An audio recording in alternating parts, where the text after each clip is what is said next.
but there's that talismanic figure of Gouken on Liquid that just completely reshapes how you perceive Liquid. And then after that, you get to see 7-7, WY, a lot of fun characters. And so I'm excited to see more of Brazil in that playoffs bracket soon enough. Oh yeah, there's definitely going to be a lot of Brazilian teams progressing at this rate anyway. We've already had a couple go through, and it looks like there could be more later on down the lines if we get there. But for now, we have to find out who is going to make it to the lower bracket semi-finals. Is it going to be Anubis, or is it going to be Vicious? The players are just about ready. All right, we've got Scriv and Paladin to cast us through this one. Let's get into it. Yes, thank you very much. Excited to get into it. We've got the Eagle Eye 2.0, a little bit of variety here. If you've been tuning into that B stream, not been super common. And of course, first opportunity to get casting on it. I'm looking forward to this one. We'll see if it does indeed deliver and give us a good game of Crossfire. Ice Cube to open up. Some early nade damage coming in. As we talked about, the long-range angles for those snipers. Lots and lots of aggression on the cards. It goes well for Vicious to open.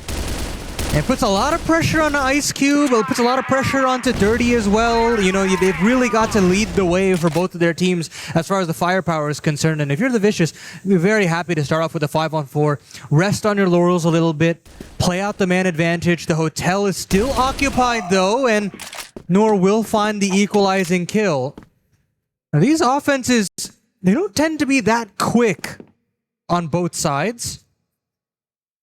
But for Anubis, I think they'll be happy to up the tempo right now. I mean, look at how much space that they're getting, encroaching upon this A bomb site with haste. Nevis and Origami will have to come face to face with their fears. Yeah, gonna have to hold off cleanly here. Origami, he's maybe missed that timing. Might have heard a footstep. He looks to pick up the pace himself and get aggressive. Not able to find anything just yet, but he is indeed being annoying. They overlook Nevis, and look at him go, finding two. Origami to go down to Dirty, but he's now the only one left. 3 more to get through if he can. The question is, can he? Up on the sniper, plays it patiently. Out with the call as well, not looking too bad. There's a lot of damage done here, Paladin, but it is that flank coming round to finish him off. The Vicious find the first round.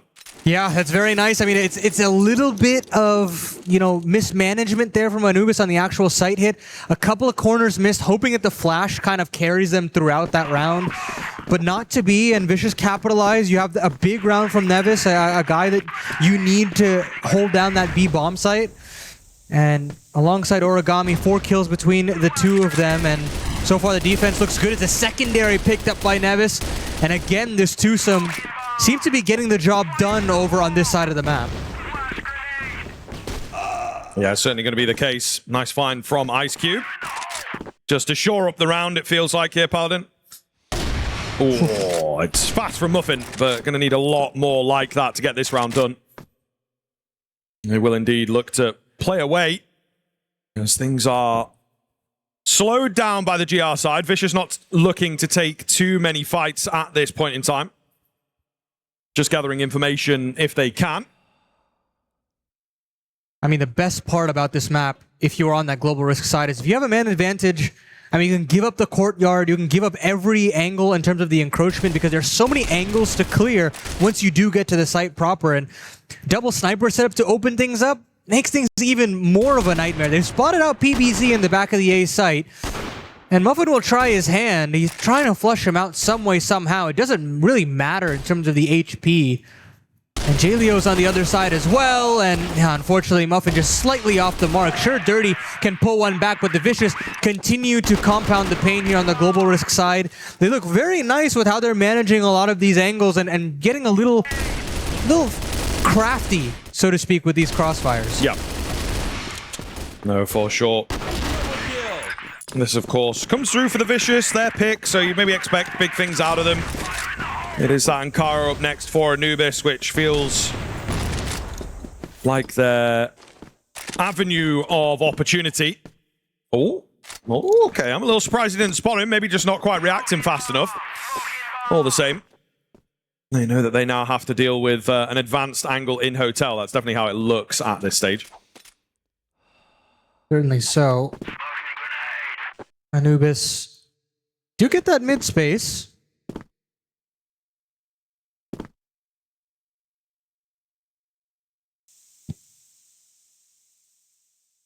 J-Leo pushing in. I'm not quite sure if he's able to find anything here or not. Nor just holding at this stage. A really, really slow round here, guys. I mean, they really haven't pulled anything out. We had a little bit of a spot from the sniper early on, but that is our first bullet fired, I do believe. Dirty will manage to take advantage for Anubis, and now they have to be able to convert that as best they possibly can. But we'll see here as things look pretty difficult for the GR side. However, it's still moving quite slow. Despite the man advantage for Anubis, they're not really acting upon it. And look at this gamble now from Vicious on the A side. 3 players here, a player kind of peering in with that secondary in Nevis.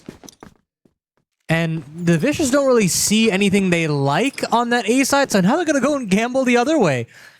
And this is what happens on the defense. If you're not as proactive, or the proactive maneuver didn't work, as you saw in the form of AG.AL, your options are kind of limited. You're forced to basically make a grand call with very little information. So right now, we'll leave that second player, and you have a third player creating a flank as soon as possible. Here comes the hit, though. Yeah, moving in quick as they start to pick up that pace. Origami trying to do what he can from behind, but it's not enough. PBZ hiding away. It's Nevis to help him out as well. Oh, and the snipers are getting the job done. They're holding them back. Dirty, low, needs finishing off as Muffin's coming from behind to catch them off. Wow, the flank really threw them for a loop there. It felt like Vicious had done enough to spin it back in their favor, but not the case. That is a real mistake, I think, from them. Just the comms all over the place, maybe. Yeah, the smoke certainly didn't help with how much vision was obscured. And then you have to talk about Dirty staying alive for as long as he did. That's 2 big kills, swapping over to the secondary to get that 2-piece. And now Vicious, he really would have wanted that one back to keep this 3-0 clean sheet alive, but Anubis have a lot to do in terms of replicating some of these rounds, because so far the offense does look a little bit uninspiring, a little too slow for my liking as well. But here's a little bit of creativity, a triple nade into Origami's noggin, and he still lives to tell the tale with 33 HP. But starting to see a little bit more variety, some more detail work for Anubis. Yeah, just for the time being. Again, Anubis looking to draw that clock down and bait the aggression into them. Very, very West League style, isn't it? That very slow, far back sort of default. Punish you for aggression, and then break into a bomb site with the man advantage. But Fisher's very quickly going to learn that lesson, I think. There's still some overlooking players, though. Slightly overconfident. AG.AL going to go down. And indeed, that will open the door once again for Anubis. Again, AG.AL, I mean, this time not aggressive, but it's that first death. Lot of long lines that are able to be taken by these snipers, especially on the offense. Dirty now with another opportunity at another frag, and he takes down the secondary in the form of Nevis, and now Anubis have got themselves a load of man advantages to play around with. Nor gets a little bit more aggressive than you'd like, but it has opened up the route into this A site. PBZ, excuse me, and Ice Cube will be last alive. Make that just Ice Cube, swapping over to the rifle. Nade is good, but lands to the higher HP player of Doom. So now the Vicious seem to be giving up the equalizing round, unless Ice Cube can come up with an insanely magical 1-on-3. That kill certainly entices him into another, trying to reposition as quickly as possible, but bomb halfway gone, and Dirty still in a compromising position, and yeah, that angle is just too difficult to deal with. It would have had to have been an absolute stunner there from Ice Cube. Little dicey, but Anubis get the job done. Yeah, I mean, Dirty looking really good. Great round from him, it has to be said, and he has done a lot of the heavy lifting in that round and the game so far. For the side of Anubis. Vicious, just got to watch it here. Anubis starting to find some momentum. Getting in the groove, looking good while doing so. And indeed, it is this playstyle that can just be a little tedious to deal with. Waiting on the long angles, waiting for an overswing. So far, Vicious have given them 2 or 3 that they need, 2 or 3 that they've been asking for. So maybe deny away those early pickups. Let's play some tight-knit setups. No crazy gamble from Vicious this time around. They have a lurk smoke into that wrap into A from Anubis, but nothing dropped to really convince them any which way. No real aggression from the Vicious, as you saw in rounds previous, trying to take hotel control. Instead, it's Ice Cube kind of perusing through these angles, checking through that sequence, and still doesn't find what he really wants to make a hard read or a hard call. That's the problem when you're playing up against such a slow-paced offense. They recycle those smokes over on the A side. It does give an opportunity to Doom here, and PBZ, I mean, spray goes everywhere, and he loses Ice Cube in the meantime. The sight hit is swift. It comes out of nowhere. Usually you're expecting them to take quite a bit of time on this sight hit, but instantly skipping a phase of the default and getting themselves a bomb plant makes this round look very simple. Yeah, for sure. Looking really, really good in that sense. They're going to look for the retake, though. They still do have some numbers to go here, Vicious. And Dirty is trying to hold 4 flanks. Not really much coming his way, though. Nevis will go down. Oh, man. And it's not looking good. Anubis starting to get very, very dominant. As I think they have a lot to prove here. Very, very sharp so far. Vicious not quite delivering in that same way, and it starts to get very, very intriguing indeed. As the eagle eye for Vicious,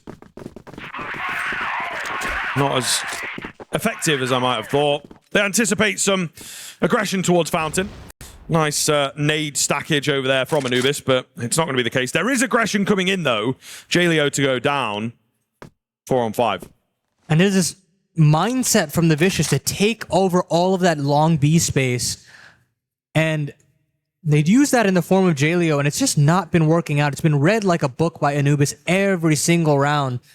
10 kills deep in 6 rounds of play from Dirty, and it has been so impactful in the long term. A bit of a lurk smoke being tossed over on that B side. And look at the congregation of defensive players from the Vicious over on B. It's completely the wrong read. I mean, I do feel like they're setting too many bodies at the problem. Eventually, they're going to have to speed up the rotation, or PBZ is going to have to stall out. Either which way, it doesn't seem like they've got much time left for themselves, the global risk, especially after Dirty's found yet another. The C4 has been dropped in the courtyard, though, and that means Origami can take things over on his own. 2 kills make that 3. Beautiful triple there from Origami, completely flipping the round on its head. Muffin and Gainer still have to recover that C4, so round's not over just yet, but now Ice Cube can arrive to the party, can find another one, and it leads on to the 1-on-1. Ice Cube switches to the secondary, but it's Gainer with the 1-on-2. Big, big find. That's going to keep Anubis moving forwards and looking very, very good. They've got all these big moments for them, you know, some dominant rounds, some clutches going their way. I'm sure they feel like they're walking on water right now. A very, very cool look. And you've got to watch out. Didn't quite get it out on the desk, but a point I wanted to make. You have to be very, very careful of a team that has nothing to lose, right? They're really going to be difficult to play against. And that feels like the case with Anubis' story coming into this year's EWC. Vicious holding off and trying to just put up something more competitive here in the latter stages of this first half. You know, not necessarily a team that was expected to perform at this event, and yet still seems to be the sharper team so far, but it's these double snipers that have sung to life here for the Vicious. Nevis and Ice Cube now chime in again, and that has to seemingly be the win condition here for the Vietnamese. It's those long-range duels and making Anubis feel uncomfortable in these initial goings of the default. If they're allowed to sit back in the 5-on-5s, the 4-on-4s, it does feel like they're able to run with whatever tone in the round as they want. But these secondaries seem to be holding strong.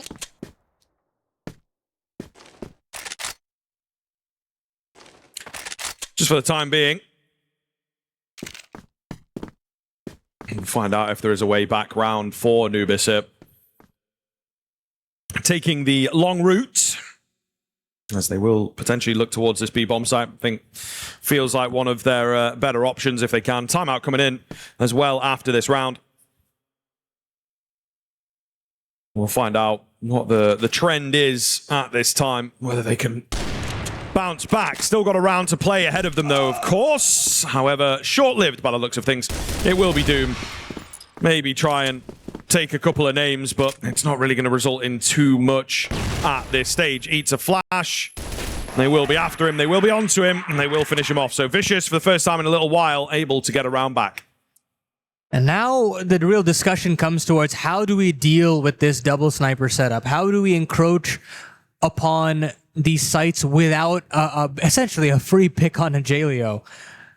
Because as far as manufacturing these openings, there hasn't been anything really that exciting per se. They haven't really had to develop a split going through the courtyard into A. They haven't necessarily had to really attack the B bomb site in any meaningful way either. So I do like this timeout being called this early on. You know, racking up 5-6 rounds on this blacklist side would be fantastic, I feel like. Then you can kind of get those double snipers going between Muffin and Dirty on the defense and try to take over for the West League-sided team.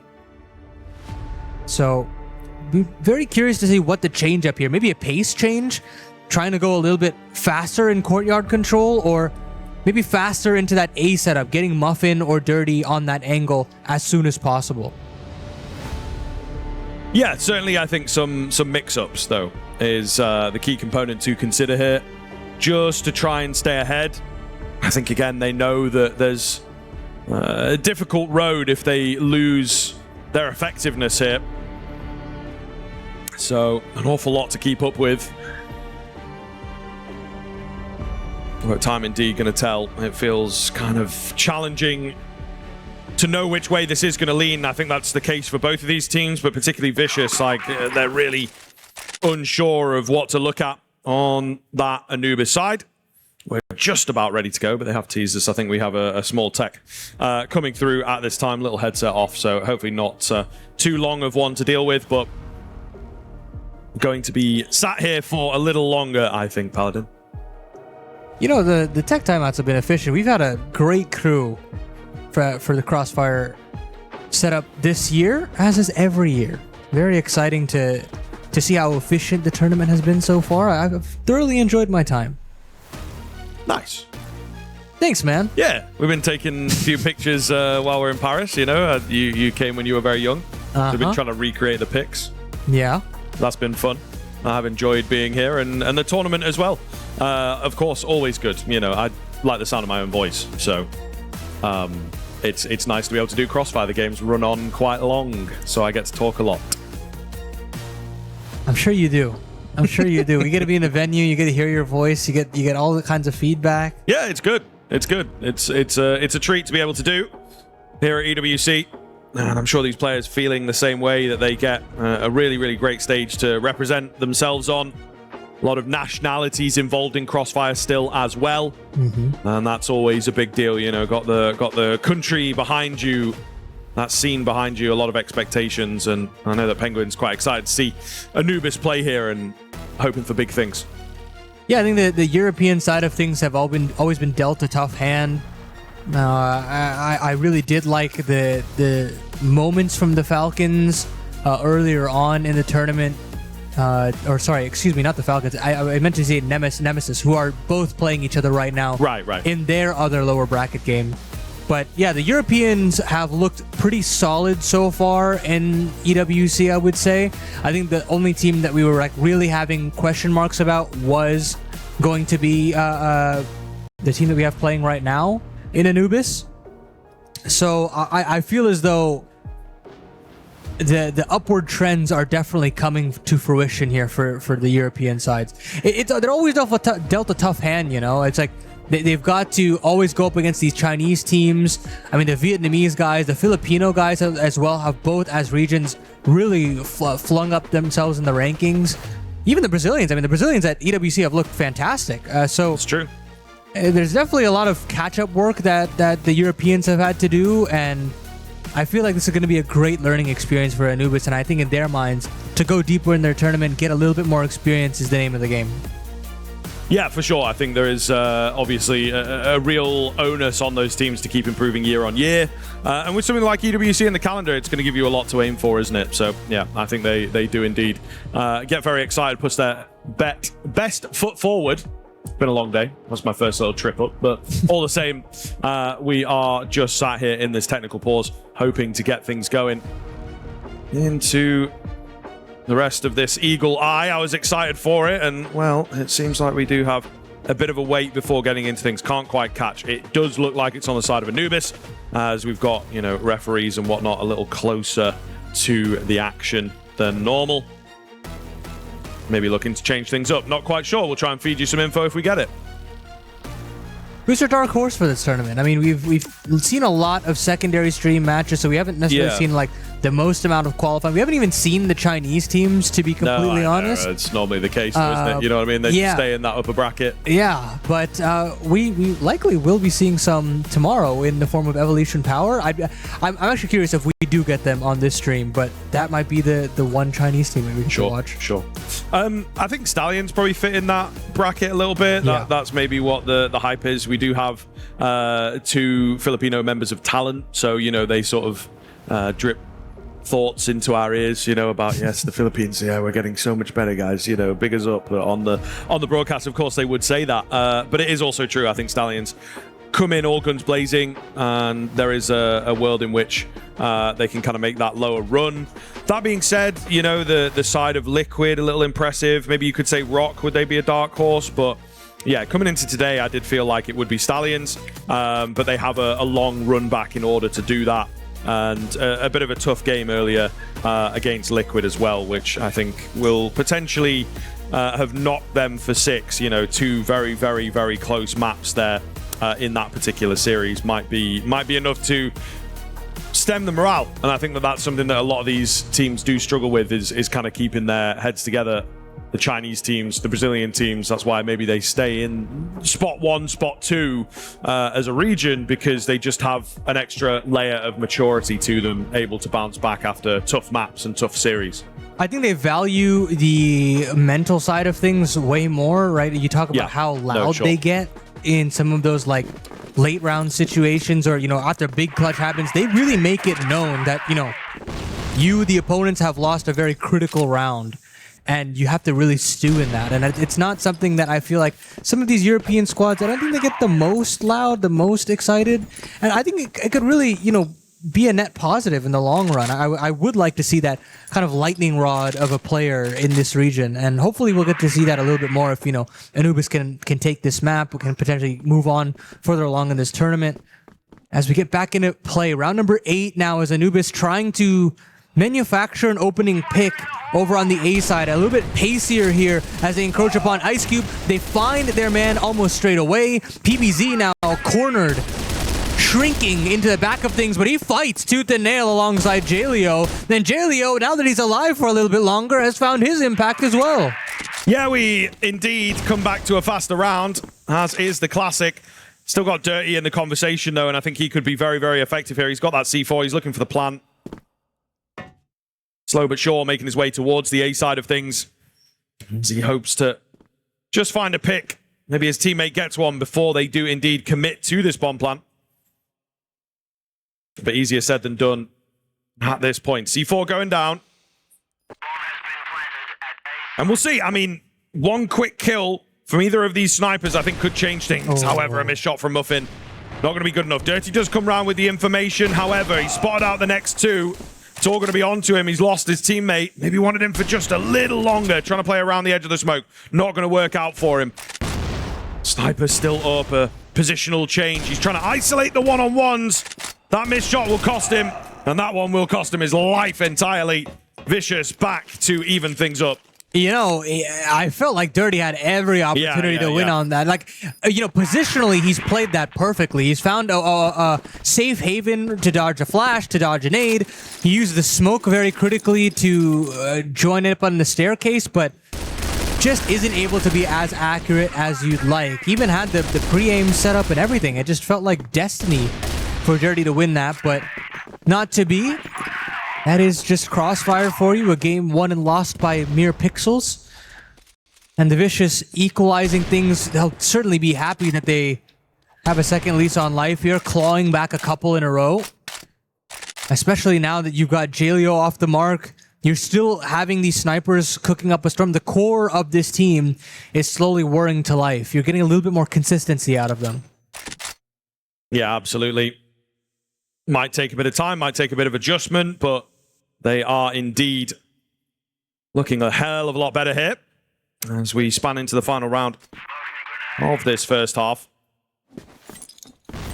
Where do things go from here? A pretty key round, I think, to, you know, feel comfortable moving into half number 2. But it's starting very slowly once again. Anubis really do want this one, so they go back to what's worked for them in the past, you know, trying to refine that success.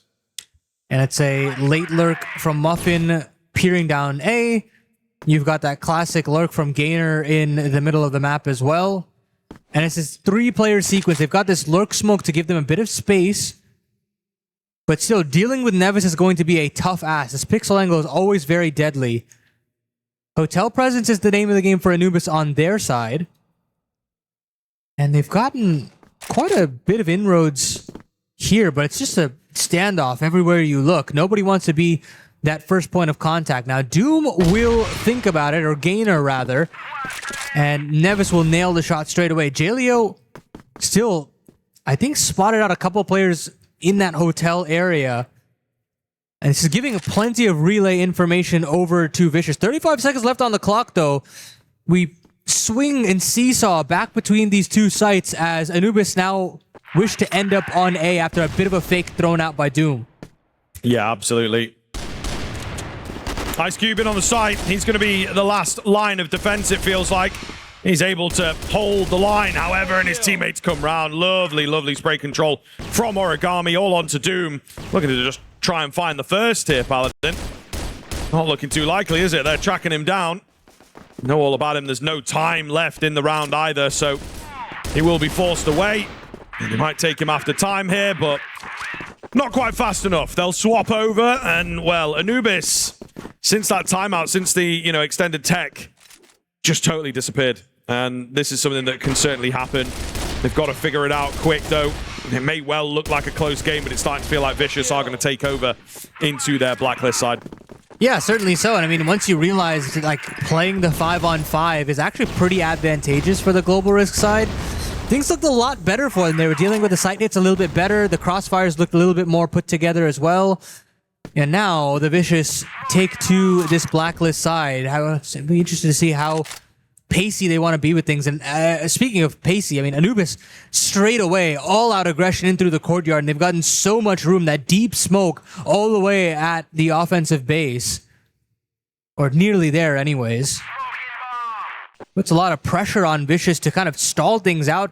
Their first phases of their defaults are going to be a little slower, and actually forces them into this B side. Dirty has to look between multiple angles. They've given up Hotel, and because of that, he falls early. Yeah, pretty nice pickup. Pretty nice pickup indeed. Allows them a lot of control, pushing forwards towards B. Trying to move up the stairs here.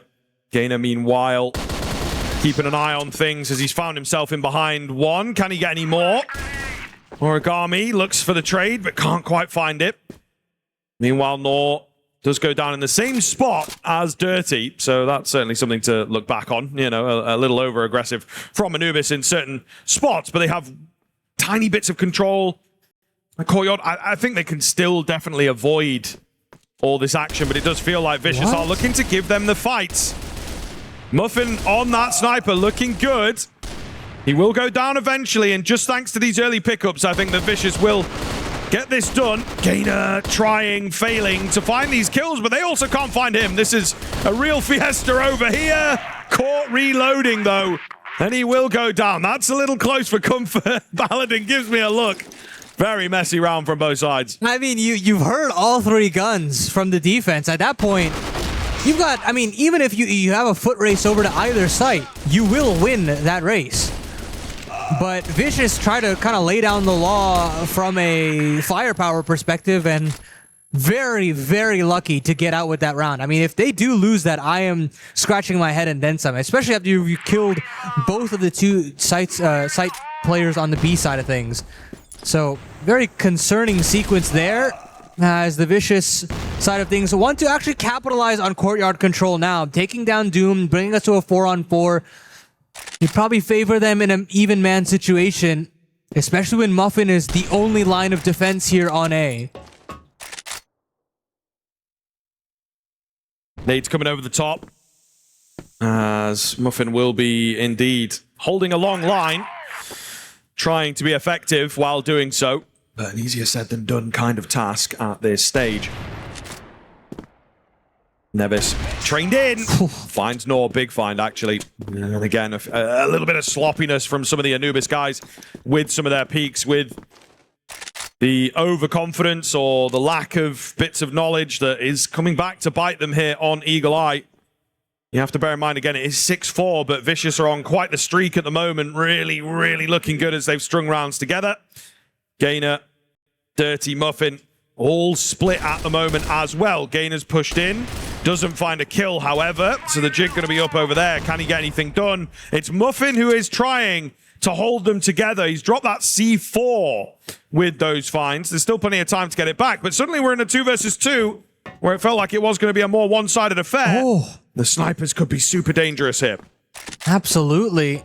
C4 still looking to be recovered by Nevis. PBZ has been spotted, and Muffin takes a significant bit of damage in that exchange. 30 seconds left on the clock, though. A little bit of pressure being put on, and look at Dirty on the flank. They're boxing in PBZ, and PBZ will fall, but now information given over to Nevis.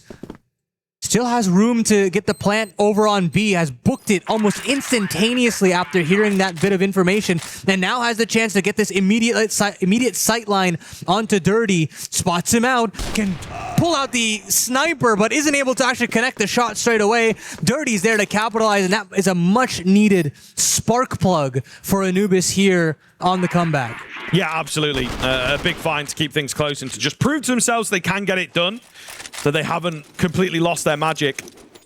Vicious will be looking to bounce back. It's going to be a close finish here on Eagle-Eye, that's for sure. We wanted these teams to be close. I'm really not sure what to expect out of Anubis, but it looks like they have indeed brought an A game. They have indeed tried to avoid the small target that is on their back. At least so far on Eagle-Eye. Can Vicious answer and destroy those hopes as quickly as they might have been built up? Look at all this aggression from Anubis here over on A. Deep smokes to push back the offense. And sure, they've got themselves a bit of courtyard control, but it really doesn't have much of anything else. They've got to basically wait these out before they want to re-clear. Doom's actually spotted in this entire sequence and is very lucky to get out alive. Deep smoke again to recycle. That's 3 smokes being deployed and just holding on to this A space. And it's going to rot essentially half the clock down. And with all of this focus on reclaiming A, you'd think that they'd have at least another alternative game plan, but no, they're still sending bodies at this situation and still finding really no net positive. Yeah, lots and lots of damage done. Muffin, though, to break the silence. Dirty joins him. And it is these snipers that are starting to take over proceedings for the side of Anubis. Dirty tagged up, looking for a little more if he can get it here. He's unable to find it, but, you know, they're pressuring them in a big, big way, pushing them back, gathering the info, looking to pummel this round, even things up very, very quickly indeed here, Anubis. Origami to find a couple. They've got to be careful. Low HP bars are dotted about. Jaleo the only one left now, though. And he will indeed go down. 6-2-6 as Anubis even things up. And now it's the double sniper setup that's looking to flourish on the Anubis side of things. It's Muffin and Dirty just consistently finding kill after kill, getting plenty of sight lines where they're not really contested or tradable.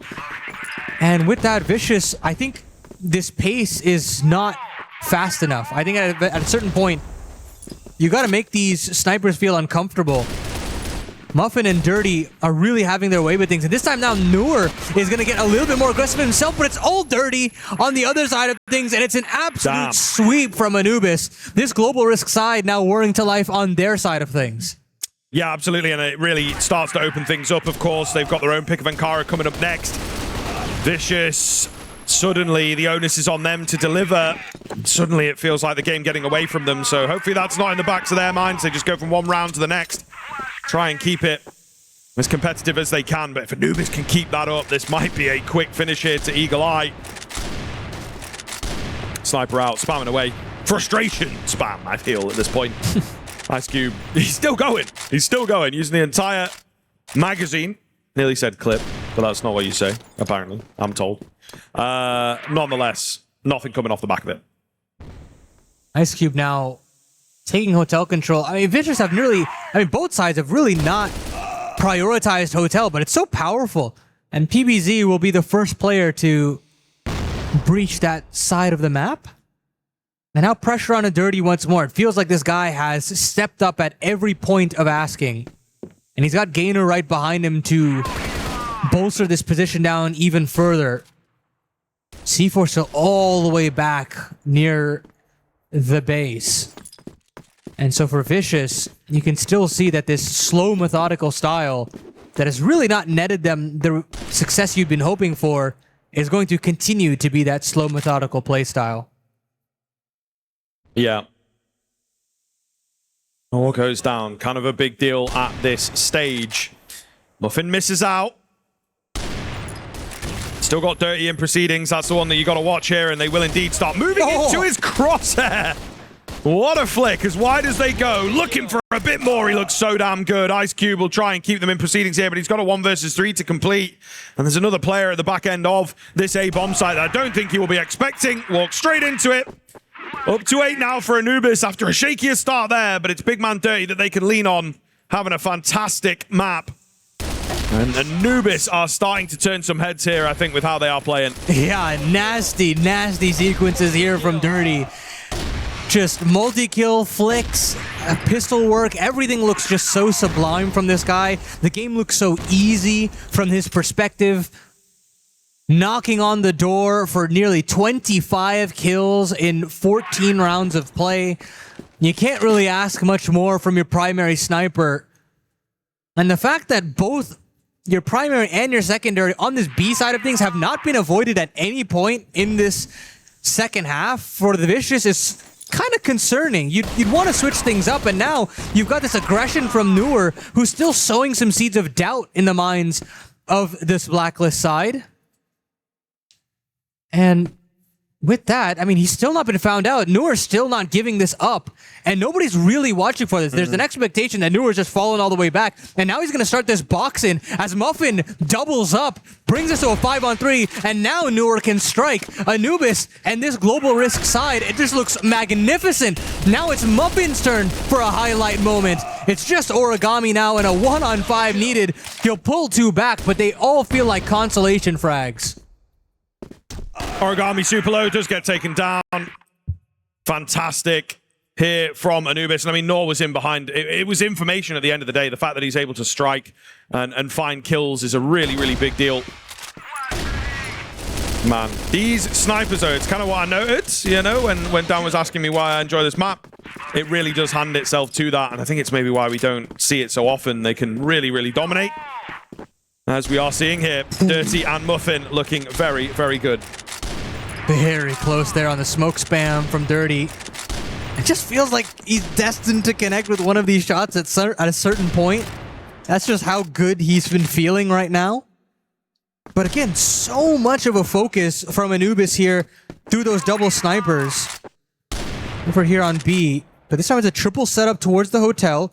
Dirty on this small pixel angle. It has been rewarded quite a number of times, but Noor and Gainer now up to bat. Whoa, what a ripper of a shot from PBZ. And Ice Cube, who's been quite silent ever since the initial goings, comes alive. That nade is very good, though. Look at that combination between the double Ds, and Anubis will be your first map victors. It just feels like a dominant affair across the line once we swap tabs. Yeah, I mean, so good from them. A lot of energy, feeling themselves as they indeed are as yet to deliver. But absolutely fantastic from them. Really, really well played. And I mean, it is dirty. It is all dirty. What a fantastic map he has had to really pull them through. I think where things were looking a little dangerous, to say the least, it does sometimes rely on him, but certainly onto that GR side, they look so effective there. And yeah, very, very impressive, Paladin. Yeah, you're thinking about how long things were going to take in terms of getting this team online, and the answer was it's not really that long. I mean, it took like, what, 4 rounds of play before the Anubis Blacklist side kind of kicked into gear, and then once those double ops started, or double snipers started working on that defensive side of things, everything looked peachy keen. Yeah, I'd certainly agree. I think that there was definitely a world in there where, you know, the final few rounds could have swung the other way, but it just felt like Vicious checked out quite heavily. Well. I told you I'd be right. You know?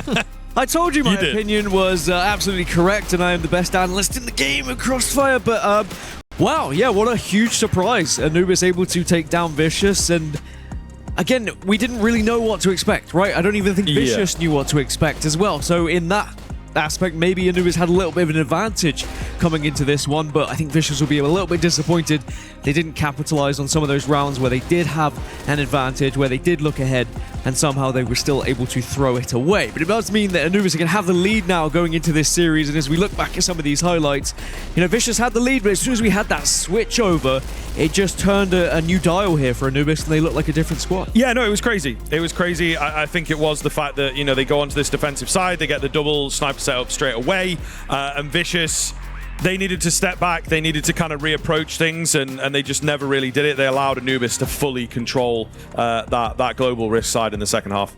I'm thrilled to see both Dirty and Muffin just look so good on those sniper setups. It really completes this team for me. And then, you know, you don't really have the best map from Newer, but I do feel like his aggressive movements were so important to making these Crossfires look as good as they do, because without him, you're probably not turning your attention to another angle if you're this Blacklist side of the Vicious. And so I'm really happy with even your quote-unquote statistically worst player on the team. I had a dirty muffin for lunch earlier as my dessert, so it's good to see that it goes into the game here for CROSSFIRE as well. Dirty with 27 kills, 8 deaths. That is an insane statistic, and if he can keep playing that way, maybe Anubis are destined to carry on in this competition and find themselves in the losers bracket semi-finals, but they still have to, of course, get through one more map, or maybe 2 more maps if we see an equalizer happen after this one. But of course, we have to go for a short break. When we come back, we'll jump into map 2.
Anubis are 1-0 up in our final best of 3 of the day here at CROSSFIRE EWC 2026 live from Paris. But can we see Vicious now come back into it? The only downside here is we move into Anubis's map pick as well. I was just discussing it with the boys here on the desk.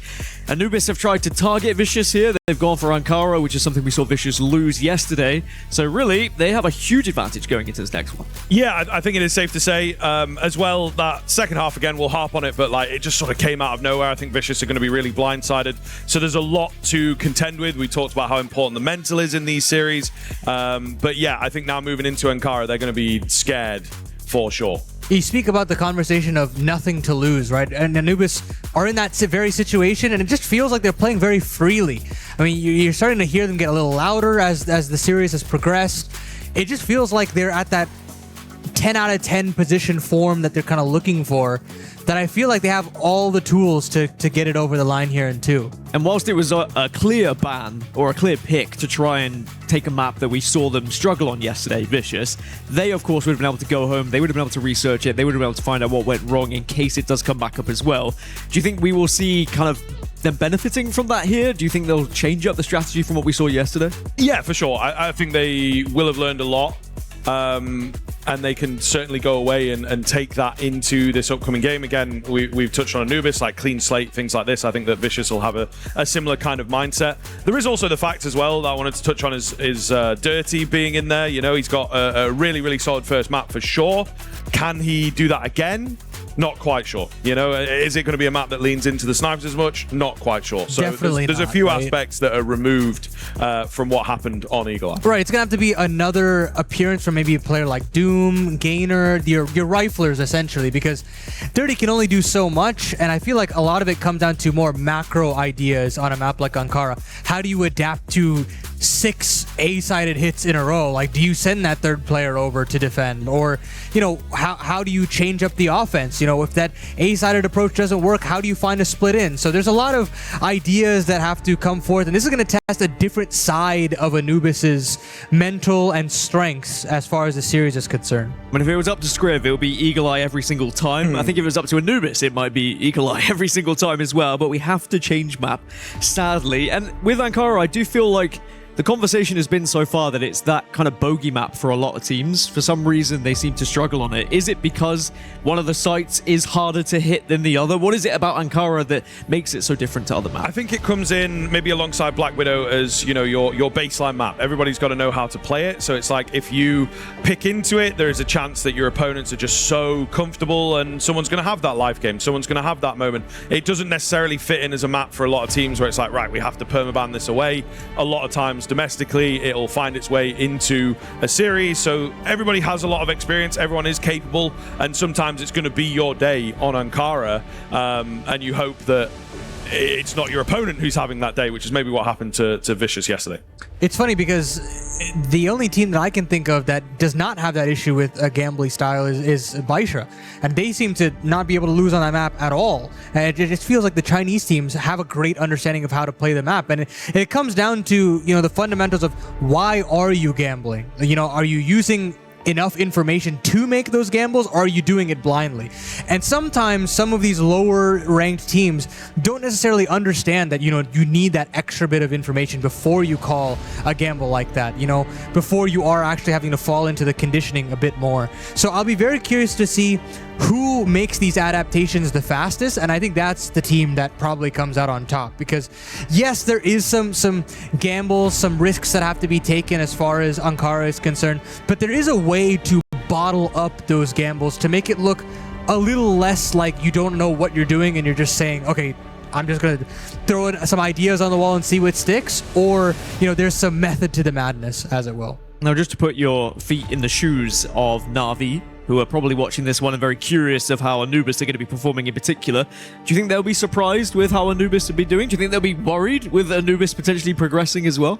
I think they'll be surprised. I don't know about worried. I think they will certainly be surprised, but I think that there's going to be still a lot of confidence for Na'Vi. They've, you know, had a tougher matchup today. Just those domestic derbies can be a bit funky, like they can get in your head. There is obviously a lot of history there, but if they have to play against either of these teams, I would probably favor Na'Vi pretty heavily. I think about either map in that series looking pretty doable for Na'Vi. Yeah. I mean, what's the reason why they lose that map? And it's pure clutches, right? It's like these X-Factor pressure situations that I don't think they'd be put in those kinds of circumstances again against either one of these rosters. I think they've got the deeper map pool. I think they've got deeper win conditions. I mean, you look at, you know, your third, fourth option being like what, JV and AAKX as well. Like there's a lot of options that Na'Vi have at their disposal that, you know, I'm looking at this Anubis side and I say, okay, yeah, Dirty is having a hell of a series so far. Muffin has shown some prowess as well, but the Riflers have not necessarily blown me away yet, and I'm looking at the Vicious, and I'm trying to figure out who that guy is to step up for them, you know, just in terms of this series alone. Do you think it's a case here that if we don't see Anubis close this one out in 2, Vicious start to kind of snowball a little bit here and the momentum gets behind them, or is it going into map 3? Is it just another 50-50 at this point? What do you reckon? I think there probably will be a snowball. I think if those individuals can come online, it will be difficult for Anubis to sort of stop them. As Paladin's been touching on, macro game, pretty important for these teams. And I think that a large part of the Anubis matchup here is, as we've been saying, we're not quite sure what to expect. We're not quite sure how they're going to approach things. And again, they were straight into a very confident, very aggressive, sniper-heavy global risk side on Eagle-Eye, and that really gave them a lot to work with.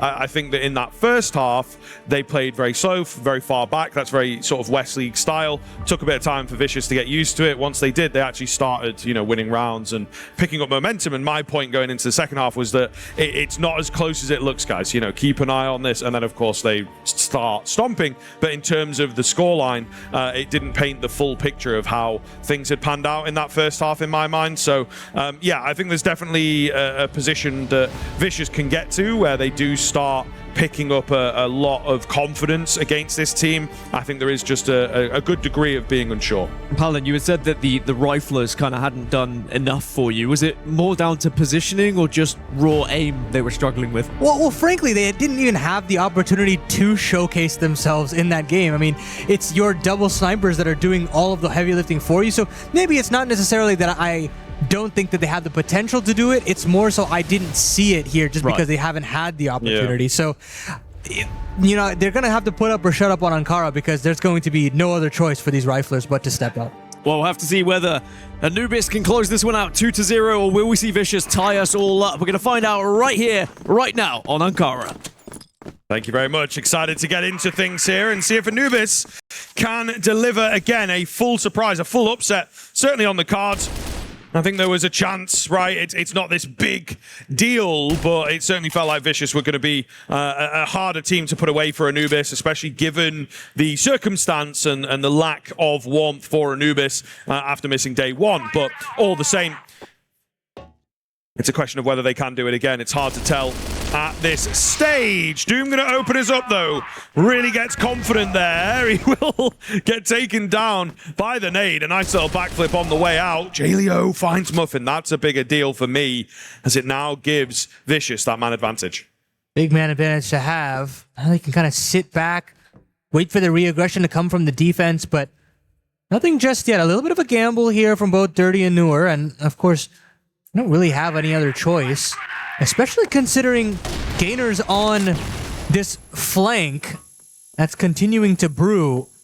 Dirty decides to turn his attention back over to the defensive base, and he knows that AG.AL around the corner. They're ships in the night right next to each other. AG.AL knows that Dirty's around the corner. Finally does find him. It leaves it all up to Noor and Gainer, who's now made a quick bit of movement here to flank. Now that he spots 2 of those players, and he knows where AG.AL's gone off to as well, or at least the general approximation of these players, but he can't capitalize, and Vicious really needed to start off on the right foot. Huge round to start off the proceedings on Ankara. Yeah, definitely an agreement. I think that they did rely on a round like that to go their way. I immediately felt like when that 3 versus 3 came in, I was like, oh, this could be pretty scary. You know, you've got to be very, very careful if you are Vicious to not let Anubis immediately pull back an unlikely round in their favor. But we'll see. Moving forwards, if Vicious are able to keep up the string of rounds, so far, not so good. Muffin going to open. Global risk side on a map like Ankara is very difficult, but with the 5-on-4, it does feel a little bit more manageable. PBZ picking up that C4 does throw a little bit of doubt in this second round of play.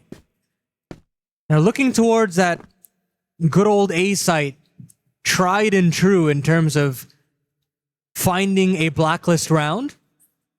And a split certainly seems to be on the cards. I mean, it doesn't necessarily have to be. They've got still a boatload of utility to just make a site XE happen. You're looking towards a player like Jaleo to open things up for you, and Muffin's going to have to do a whole lot of heavy lifting with this sniper. Muffin behind the smoke. They're somewhat ready for him, right? But they are going to go running through it, bursting through our Vicious. Gainer with a fine, but he's taken down quickly. Muffin very, very low, looking to get back, hold on to the man advantage that they have here.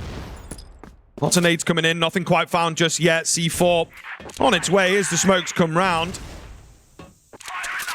I think that will make life pretty easy for Blacklist to get this bomb down. It's going to be long-range flanks coming round from Anubis to try and get back into this round. Not looking too likely at this stage.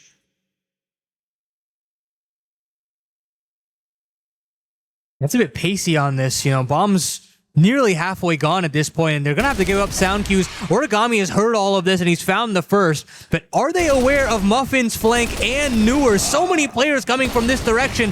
Now Nevis can strike. He's got plenty of kills on a plate, but he gets blinded up. They leaves it all to Dirty, but PBZ with a 1-on-2. Massive kills, and there's so many opportunities for Anubis to get themselves back into it, but they just can't seem to convert these rounds. Yeah, looking a little shakier here, right? Lacking some of that sharpness that they had at the end of map number 1.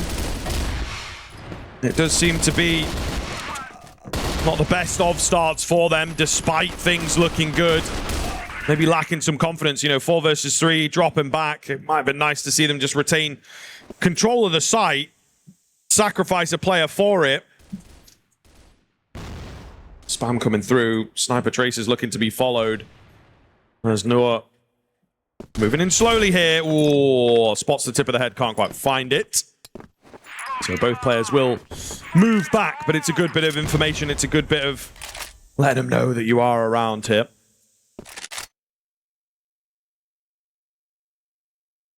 A 3-player bit of aggression could definitely yield some positive results. We've noticed how helpful it could be in a man advantage. I mean, multiple man advantages have been found by Anubis here so far, but hasn't had that killing blow just yet to get off the mark. Deep smoke over there on the B side of things. And you'd think that maybe allow for an extra rotation over to A, but not yet. Still, eyes set on having a pretty default spread here, the defense. Yeah, for the time being. Vicious are trying not to give anything away themselves, though. 1:10 left on this clock. And it's moving really rather slowly. They will start to make moves towards that B bomb site if they can. But it's really not looking clear at this point if they're going to fully dedicate to it. C4 starts to join them. It's a small fake out. Very small fake out, though. They will draw attention. So B's going to be lesser defended. And the timing of it all, the jump spot, etc., has gotten away from them slightly. So needs to slow things down. Nice find from Doom.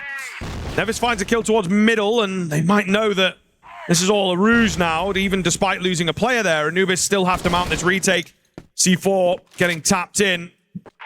Big find on the cards, has to be picked up. Gainer gets it. Muffin chiming in with the sniper as well. Anubis have kept their cool here to regain a man advantage. A pretty hefty one for a moment, but now into the 3 versus 2. J-Leo down below, trying to win his fight, and he comes close, not able to do it. Ice Cube, low HP, will get finished off. J-Leo on the pistol, you think for a moment, don't you? But he's not able to fully convert, and Anubis are on the board.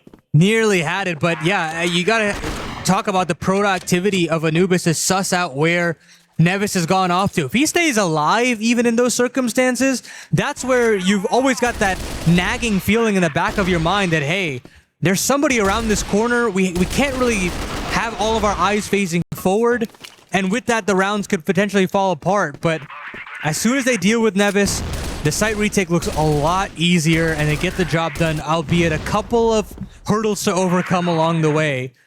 Anubis get off the mark as you'd kind of expected, and start to hopefully, you know, put together this global risk side that looks a lot better than the scoreline potentially suggests right now. Yeah, we'll see. Anubis looking for another round. Quite a deep smoke coming in. Allows Doom to advance his position if he so chooses. Gamble, as we were talking about, out onto that A side of things, starts out very, very early on. So we'll see if the bomb does end up going there. Anubis trying to get ahead of the guessing game. An educated one, perhaps. Vicious, however, have really thread the needle, found a lot of space here. Doom's got half an eye on these areas to make sure that there's not much happening, but it's all going to come down to the timing. So maybe looking to jump him here. We might get away with it. In due course, smoke goes down to just split him off. They'll go under him as well towards that B side of things as they look to split things up as best they possibly can. Dirty here, though, very ready for it. Picks up one, flash goes in. It looks good for another, but he hesitates, and that might be his downfall. He gets cut off by J-Leo. Meanwhile, Doom trying to trade things up. He's not quite able to do so. But it's a 4 versus 3, a kill elsewhere. A lot of damage as well done by Anubis. And despite the plant coming in, Anubis looked very, very good to get this one done. Oh, wallbangs look good as well, and yeah, it's as decisive as you like, and you know, it's very different to that A side where you can keep chaining in the smokes and stalling things out. On this B side of things, it's a lot easier once you've got that underpass control, and you can see how simple those retakes become, and you got to give credit to Dirty. I love this pre-aim here. Already a little bit further away, anticipating the jump to the left, and getting that kill, staying alive, allowing for Newer to do his work over up the ramp. Also looked fantastic. Anubis, again, looking a lot sharper in terms of this global risk side than meets the eye. And unfortunately, we do have ourselves another tech pause. It feels like this one's been mired with them, regardless of how fast or slow they've been. And man, I gotta say, I wonder if those drums are picking up on the mic. It's fun to see to feel how lively this venue is. And we've got, you know, so many different stages, so many different games going on. You get the read and the feel from all around. The man to my left currently dressing up as a bee. Hell yeah. Yeah. So there you go. Hope to see a little bit of the Vitality crew maybe if they continue to run deep here in CROSSFIRE. It seems to be furious, so a little bit of that noise over there, a little bit of Brazilian excitement, and you know we've had plenty of Brazilian excitement in our division of EWC over here at CROSSFIRE. You think about Rock advancing to the playoffs. You think about the huge upset that Liquid had earlier on in the tournament, and now we've got ourselves a very exciting playoff bracket. And you know what? I think they also made quite a bit of noise, which was really fun. Like seeing the Liquid supporters kind of rise to their feet was a lot of fun as well. Yeah, absolutely. We'll have to check in with that main stage maybe once the B-Stream games are done here and see how things pick up. Are you any good at the drums? Listen, I'm pretty prideful about my singing. However, anything regarding an instrument, I just don't have Fair anything enough, to give you. I'm so sorry. Wait, don't be sorry. That's all good. That's all good. I'm sure they could teach you, potentially. Sure. Just waiting to get back into things here, of course. Not quite sure what is shaping up as the issue at this point in time. But it's a little bit of a shame this early on into the game to take a tech, as it will indeed just slow things down just as that, momentum was starting to pick up. I think it makes a big, big difference to these teams, and particularly to Vicious, who just want to focus on the round in front of them, forget about what happened on the previous map. Easier said than done, of course, at this time. But yeah, seems we're on a bit of a hold up, and it can, some long faces, some slightly tired faces maybe, as we roll into the end of the day. A question of where it'll go in these next few rounds.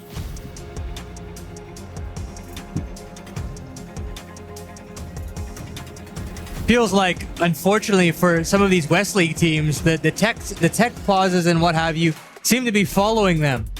No matter where we go, it's unfortunate that they've got to deal with this, especially considering the circumstances, but I feel like despite everything, they still look very poised, still very comfortable about the situation, and it doesn't ever seem to affect them. They always feel to put it to the side, forget about it as quickly as possible as soon as they re-enter the server, and things look so simple for them.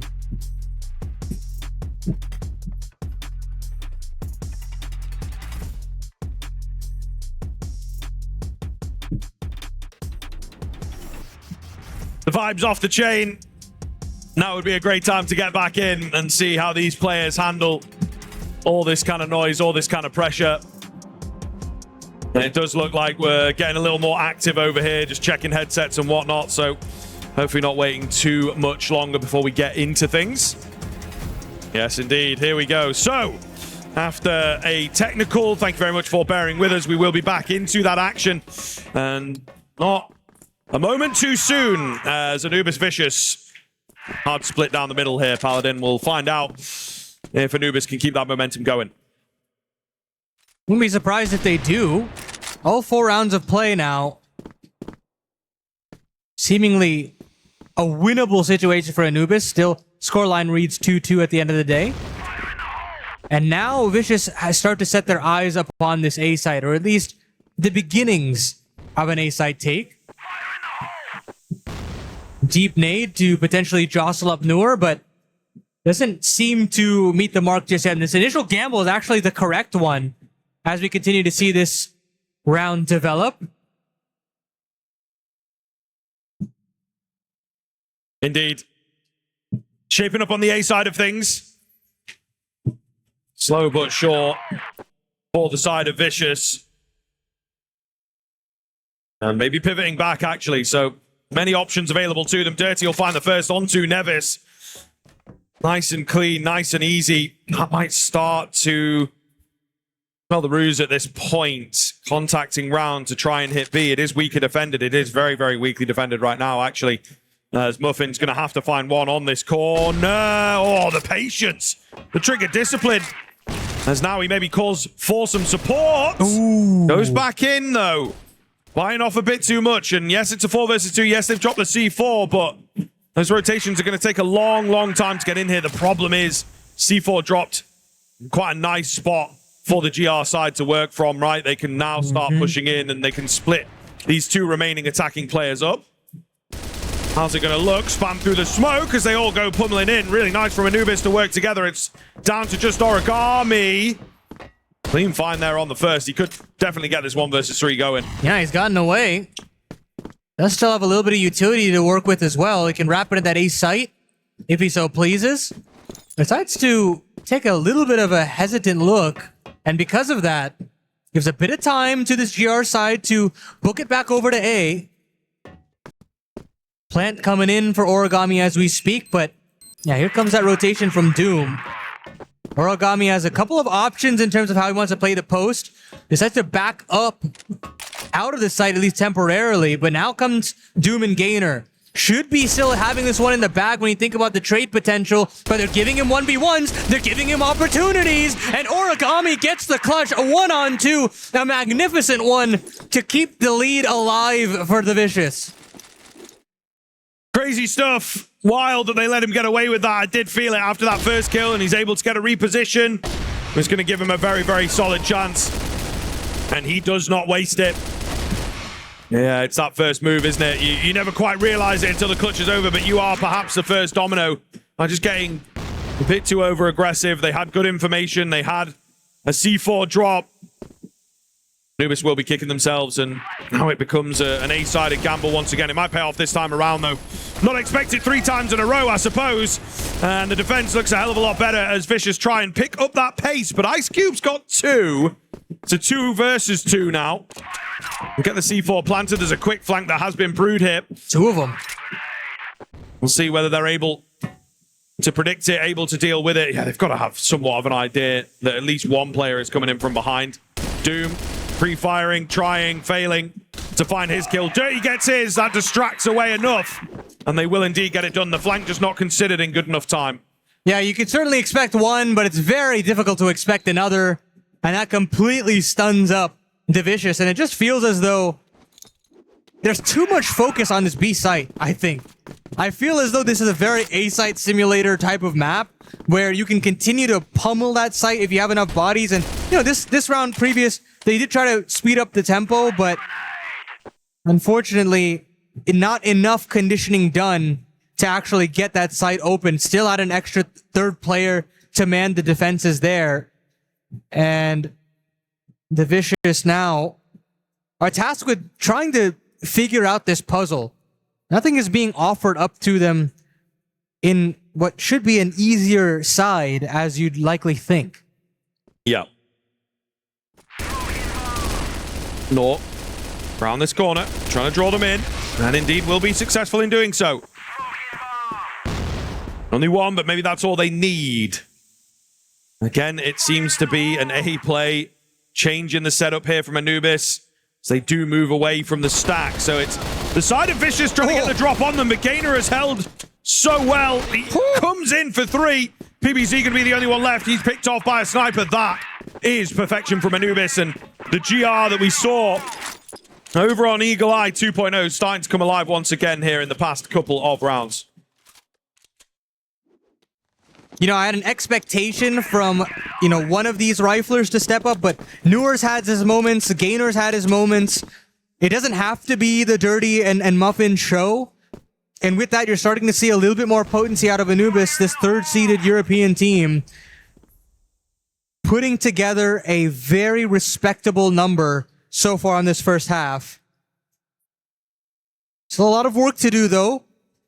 And for the Vicious, they realize, hey, we've got to slow things down even further. Pulling all the way back at every choke point in this map and hoping that they get offered up some sort of a freebie, but to no avail. Yeah, it definitely feels that way. See what Anubis are able to create for us here. If they are going to be able to string a few more together and look as dangerous as they did in half number 2 of map 1. Double snipers out. Looking to do it all again. Spamming away. No kills found just yet. Oh, here we go, though. They go flying in. Trying and failing to overwhelm. Trying to surprise. It's the rest of the team that's behind smokes that can't really do too much to join at this stage. Origami on half HP. And, of course, only 3 to the Vicious squad. Really not looking like enough at this stage.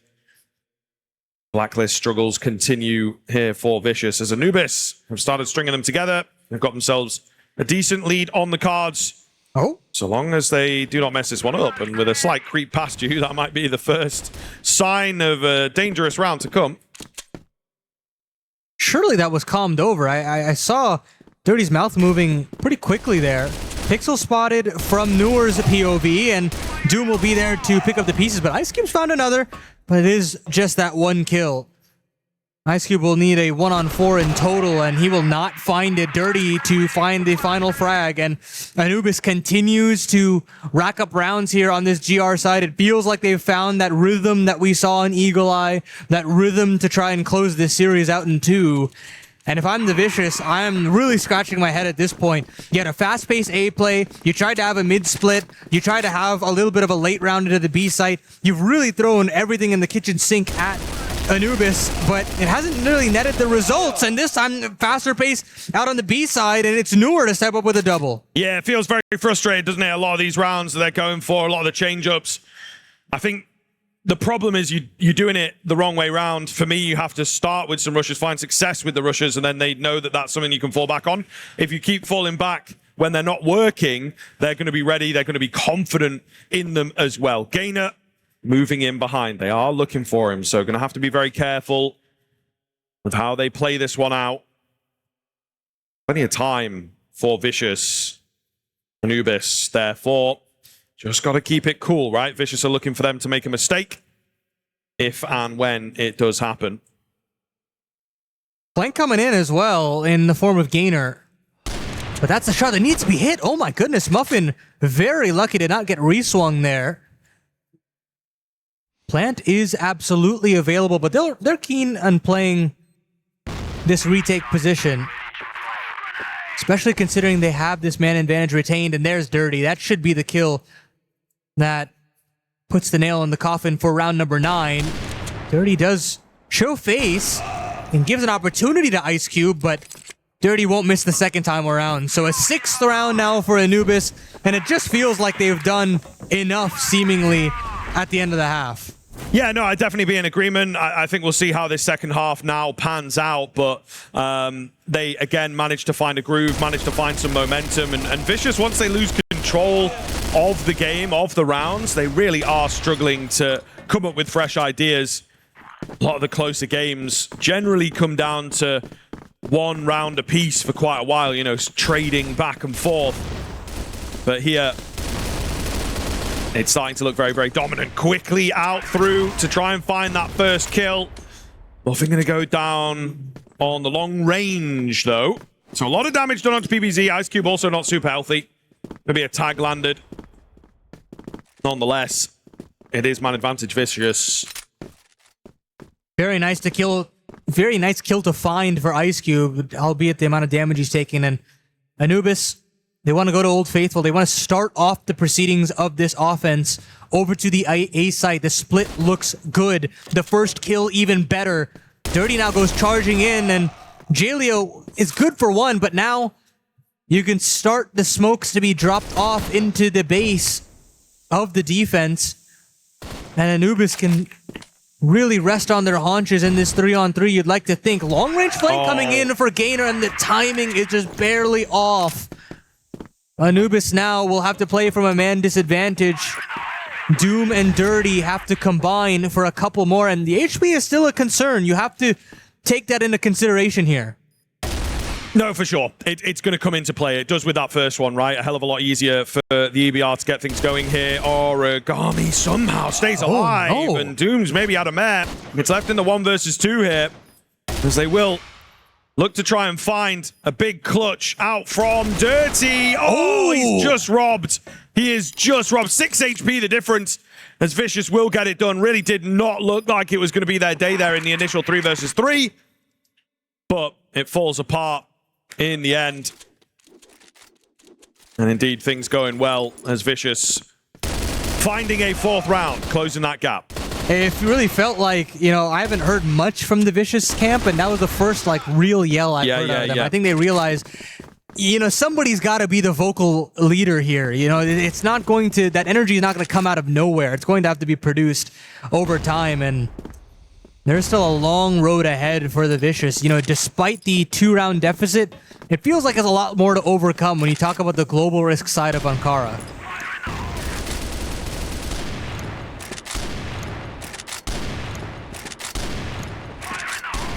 Dirty spamming away, desperate for this first kill if they can get it. But nobody behind that smoke at this stage. Also trying to make a lot of noise, right? I think they want to draw attention towards A. It feels like the C4 is maybe looking for more of a B angle at this time. With plenty of time left on the clock, it's always hard to call. Might be a pivot in the middle of this round for Anubis. They feel really heavily under pressure to find this return round and get back to their winning ways. Little bait and switch there for the sniper. But nothing on the end of it. And maybe they like the look of that because of how much ground they've been gaining. And they're going to continue to push the issue.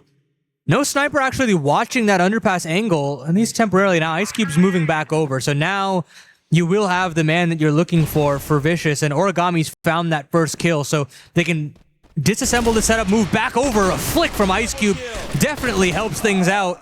Muffin will find one back, but I don't necessarily fancy their chances here. You'd like to think, and now with PBZ on the flank, that leaves it all up to Dirty on the 1-on-3. He does find the first, has spotted a body out in terms of the second, but isn't able to piece that one together. He wants to shave one more player off, and he's heard JLio. He spotted the barrel at least.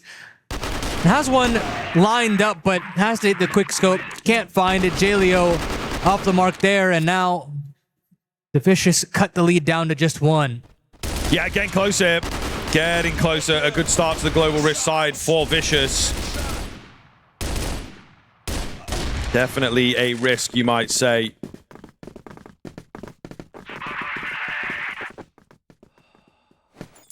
One more round is the gap. Anubis hoping that they can figure it out, and it's a crazy, crazy off A kind of start for Vicious. And, well, things are moving towards A here. Muffin with a missed shot. Goes back in for a bit more. Lucky to be alive, honestly. That repeat was very, very dangerous indeed, but they are bursting out on towards A. JLio only on for one.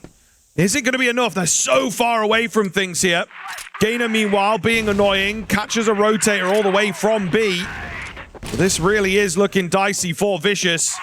C4 has yet to be planted. Plenty of smokes in the way to stop them getting in. Small gap on the edge of the smoke will be abused here. Dirty on the pistol as well. And that feels like it should be enough. PBZ, he's got a man behind him.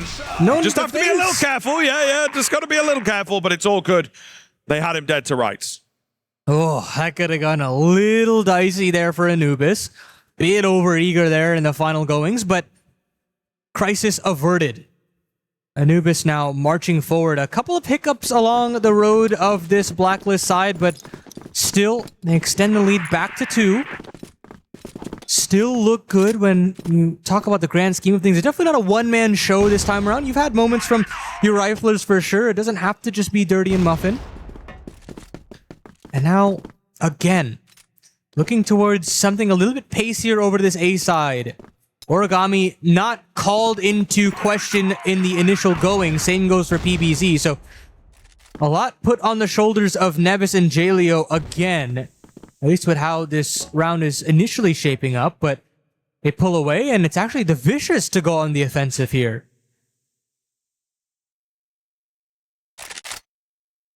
Yeah, it could get interesting.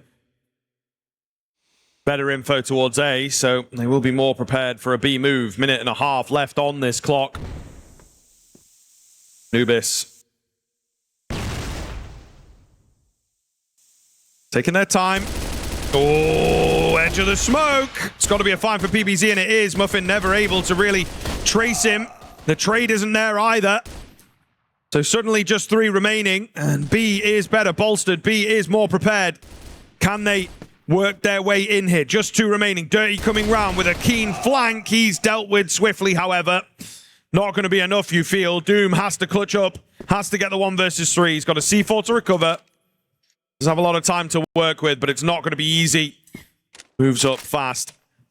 Pulls off the reload, feeling capable for this. The C4 will be faked out to try and draw one in. He's expecting a flank, but it's not going to come. They're all from the same kind of angle. They're looking to triple peek in. Not even needed. Nevis will take him down. Anubis still have their lead, but it is once again under threat. A bit more back and forth. You're starting to see some players that you saw in the initial goings of this series now come back alive once more. Nevis comes to mind. Ice Cube as well. It seems to be a more fragging by committee affair here for the Vicious. And that's all it is. I mean, on a side like Global Risk on Ankara, it takes everyone. It's not going to be just a walk in the park for any one player. Especially now with this A-site brewing. This A-site hit brewing, rather. Shotgun at the ready for JLio. A chance to get a couple as Doom and Noor are on the corner. And it's just a meat grinding situation here for the Vicious. But here comes the Offense on the other side. Gainer with a couple in his own regard. The rotations are still not fast enough. Dirty can now play close range with this pistol, and a bomb plant is at the ready here for this offense. Oh, Gainer, I think, was setting his crosshair to get around the corner, so Origami manages to take him. C4 not planted yet, by the way. They really are just looking to try and find those kills. It's been dropped. Had plenty of time to recover it, and it's everyone on the flank, which feels strange. You're giving up a key avenue of your retaking attack here. And it's both the snipers as well, right? We saw how effective these guys were over on Eagle-Eye. They're looking to tap back into that. And they have a pretty firm idea that Dirty's just gone deep to look for some information. He's got to know. They've got to know where they're coming from. Down to the 1 versus 1. Dirty's got the pistol out to try and get this job done. They've lost track of each other, though. And it's all about the timing. Who's going to get away? Dirty just able to survive. Oh. He goes round fast. An Ice Cube caught off guard. A sigh of relief. Some confident nods. A big, big clutch comes through for Anubis.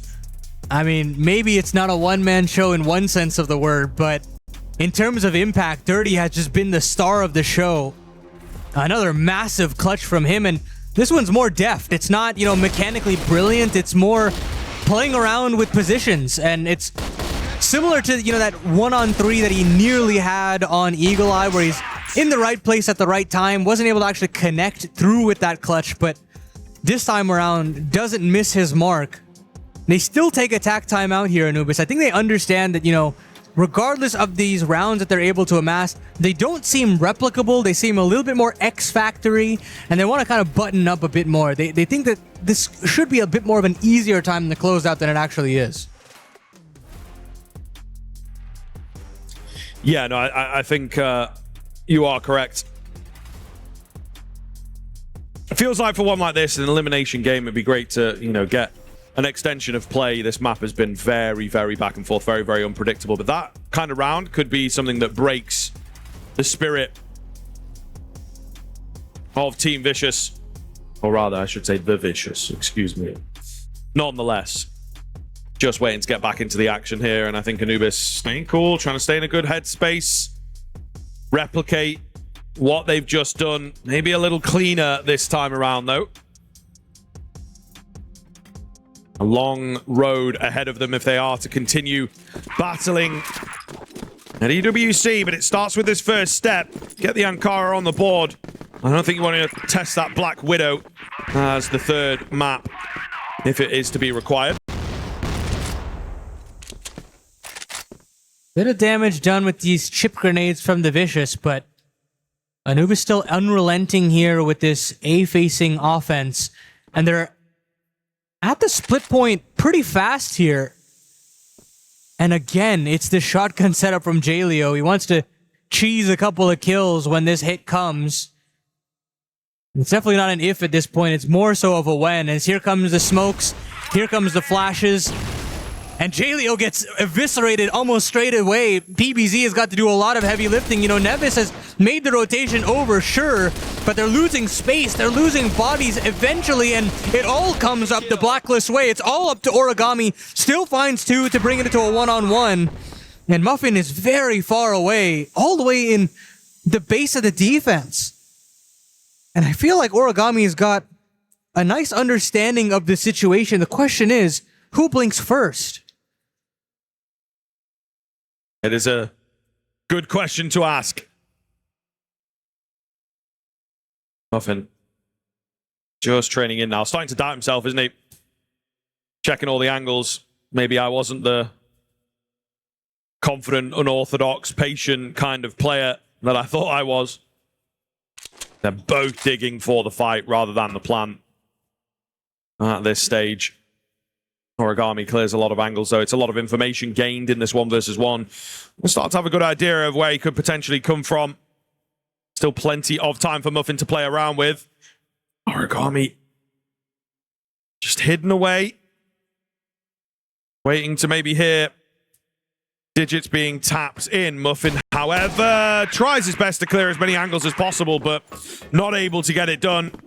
And a big, big find there from Origami, a really key round. It looked for a moment like the Blacklist had done enough to come back into it, but not the case.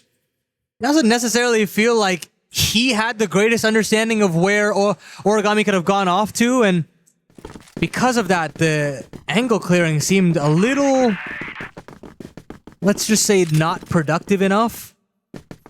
And with that, Anubis, you'd think would turn their heads to another site, but still looks like A being the port of call.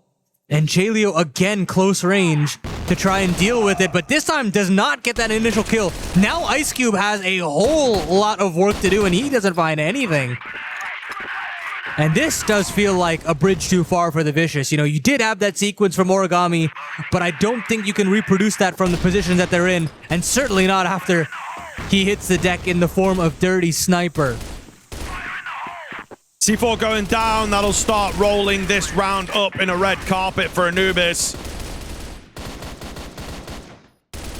PBZ and Nevis just spamming away behind. I think they're going to have a good idea that maybe both of these players are actually sat behind this smoke. Not really got enough time to go for a repos. PBZ pushing in. He gets blinded up. My goodness, there's a good amount of kills back in all fairness, but it's not enough. Anubis now within one of knocking out the Vicious. I think in a 2-0 fashion, certainly surprises a lot of people. But that's what they're looking at. That's what they're going to be capable of here. We'll see if Anubis can indeed close it out. They've got everything that they need to, especially now that they've figured out how to get past Jaleo and that pesky shotgun of his. But of course, still need to get it done in a timely fashion. They don't have as many opportunities as you may have considered going into this second half. So they have to make it count as soon as possible.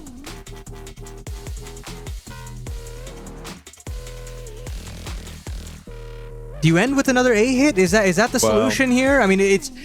I don't know if you necessarily want to test the waters there when you haven't really conditioned the B side of things. Yeah, it's hard. It is hard to know. Got this extended moment, of course, coming in. And I think that that's going to start to make you second guess some of your decisions if you're not careful. Another key awaiting to be crushed. Is it going to be soon? Or will we have another map to look at? It's going to be a lot of work for the Vicious to get there. Starting with an OT. And then a third map as well. Anubis. One more round for them to go to stay alive here at EWC 26. And I certainly think they are capable. Definitely are, and here comes a Muffin with a huge kill on Ice Cube to start things off, and instantly Jaleo is alone here on A, and you'd think that, you know, maybe they just pull the trigger and try to commit straight away, but they don't. They'll instead sit on the 5-on-4. Plenty of time to play with now as they force this defense to go scampering around the backs of both the A and B sites of Ankara.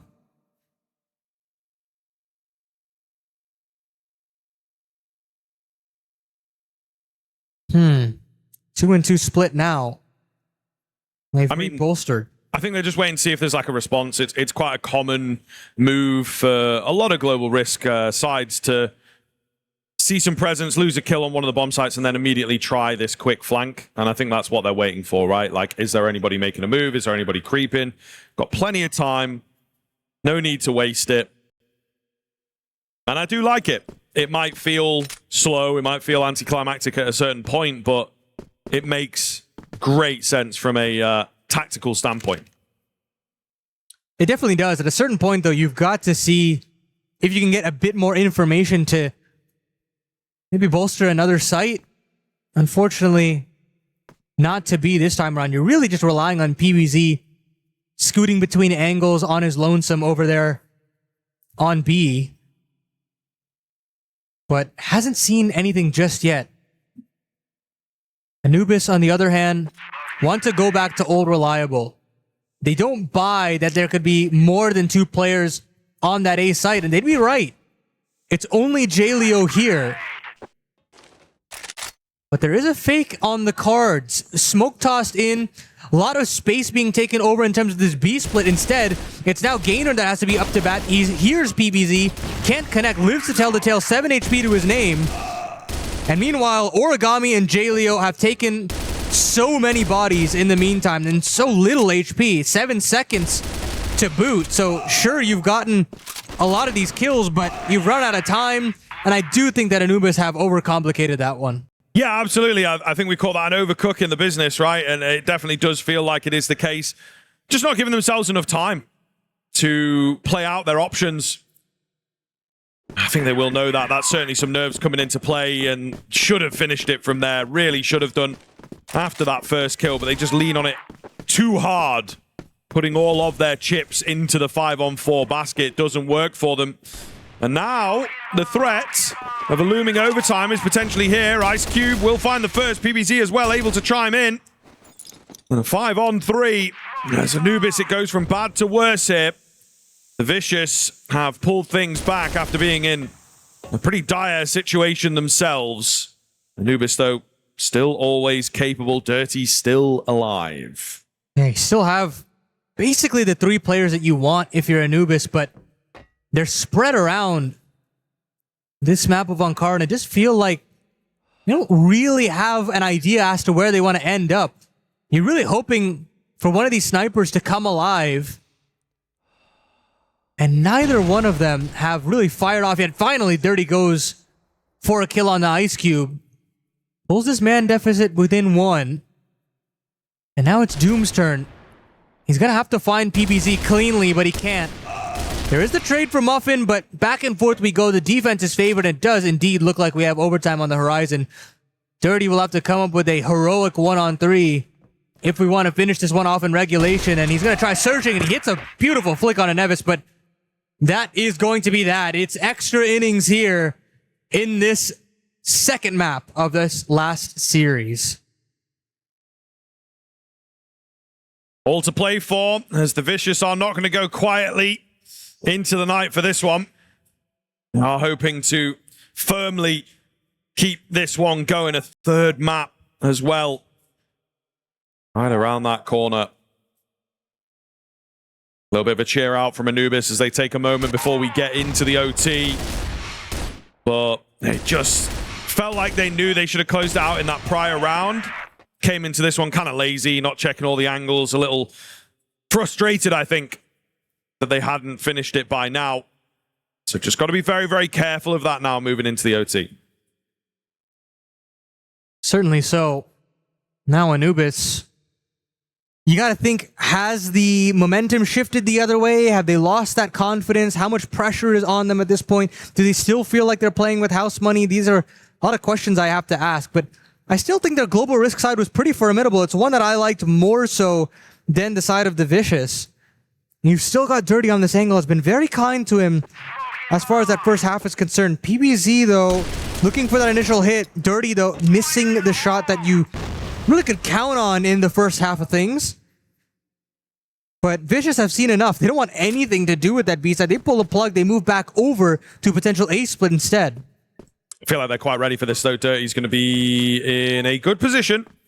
Not sure if he was spotted there. There's some weird sort of timing. It feels like they're missing each other quite massively there on their little spotting plays. Making noise in our middle. Meanwhile, from behind, it's Doom. He's slipped the net completely. Able to find a double kill and drop way, way back. Dirty will fall.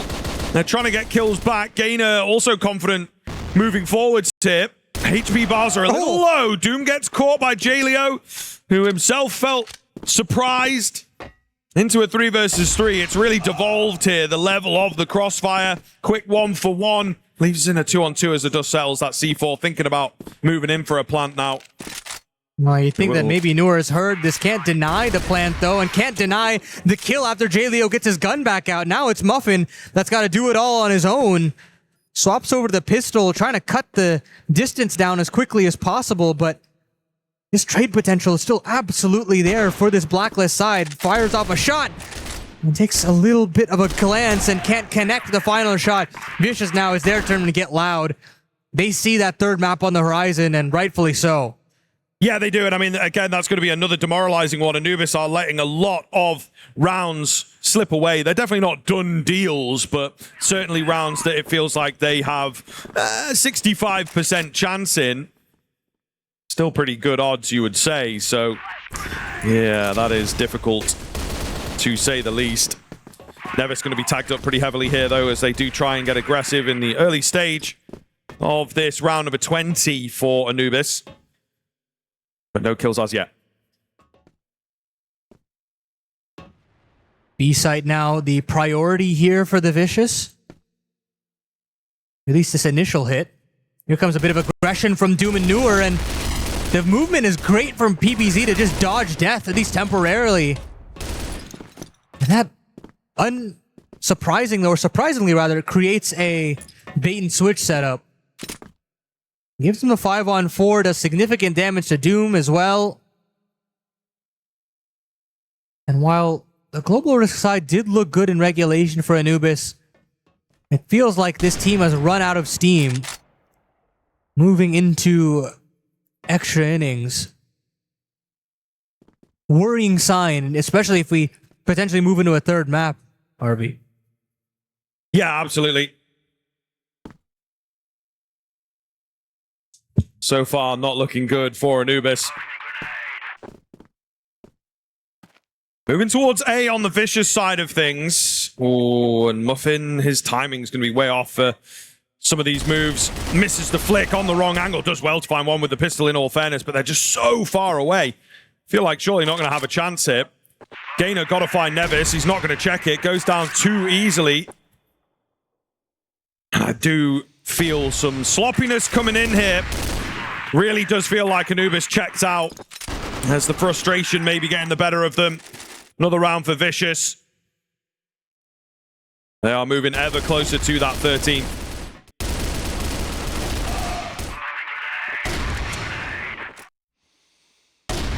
That feels like one of those rounds that probably spells the end of Anubis.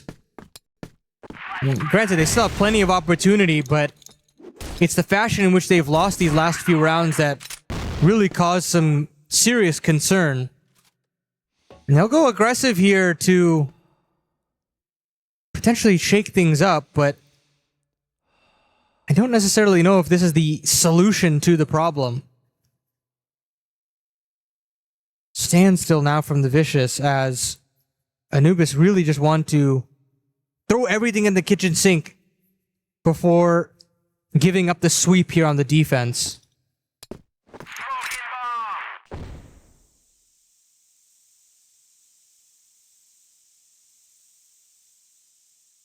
Doom up high.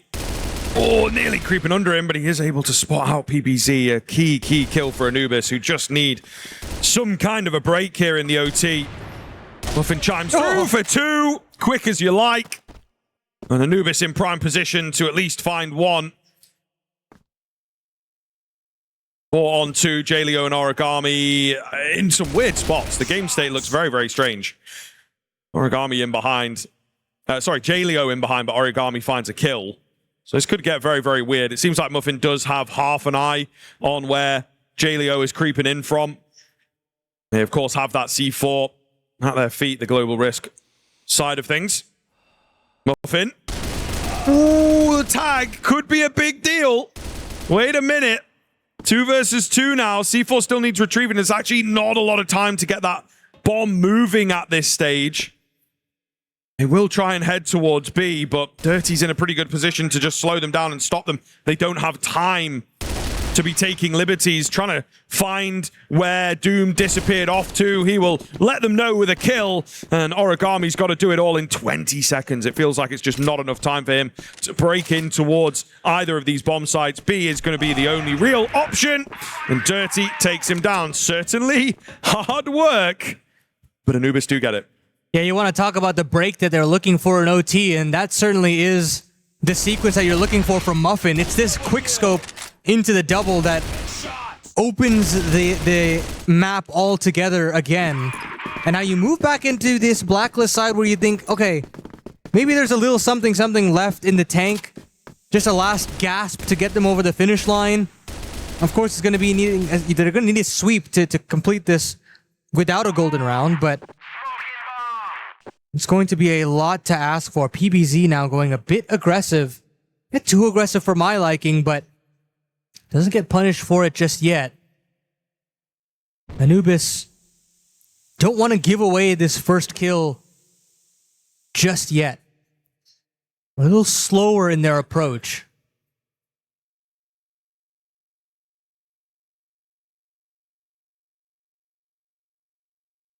Players now congregate over towards that A side of things. Gainer still tasked with patrolling on that B lurk. You know, they're not in any rush here, Anubis. But of course, if you want to rely on that A site to be the end of things, there's a little bit of a worry with this third player in the form of Origami, who's been very formidable so far to pull this Vicious side back into the conversation. Yeah, putting a lot of pressure on the Anubis round at this point. A late move from AG.AL here.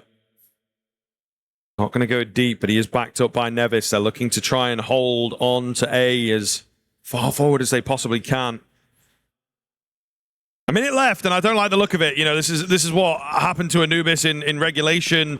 They started taking a bit too much time to get things done, didn't leave themselves enough room. It seems like they are falling back into some bad habits here. Ice Cube, trained in. They're not even going to give him the fight, it would seem. 40 seconds left. They're going to go through with an execute here pretty late, though it is. Ice Cube lands that leg. Could be a very big deal here in proceedings. Not able to take a member down just yet. He's missing shots. He's under pressure. Origami around to try and bail him out. It's all over the place right now, but it's the main site that is finding success. They've got to try and get the C4 in. Kills going round. Muffin with 2 of his own. It's all going to be on AG.AL. It is a massive mess, as I say. There's kills coming back round. They just about get their hands onto that C4. They should have enough to plant in here. AG.AL with a reposition. He's so very low. This would be quite something if he can pull this off. It seems like they know about his flank. They know that he's changed up positions at this time. Not 100% sure, though, but he looks at that bomb, and that's when Doom peaks. 11-11. Huge sequence there. I mean, all 10 players on that B bomb site at a certain point. You think that, you know, Vicious have at least enough bodies on the scene of the crime, but it's Muffin with a massive double kill on the pistol. And it feels like if you want to talk about a victory for Anubis here in overtime, you've got to say it all comes down to the performances from Muffin. Multiple rounds with multiple kills. And all of a sudden, Anubis have a little gasp of air here at the tail end of Ankara. Again, slow and methodical go Anubis. They realize that perhaps that extra pace that they had on their blacklist side in regulation wasn't the key to success. And frankly, I'd agree with how they've been playing some of these mid-rounds.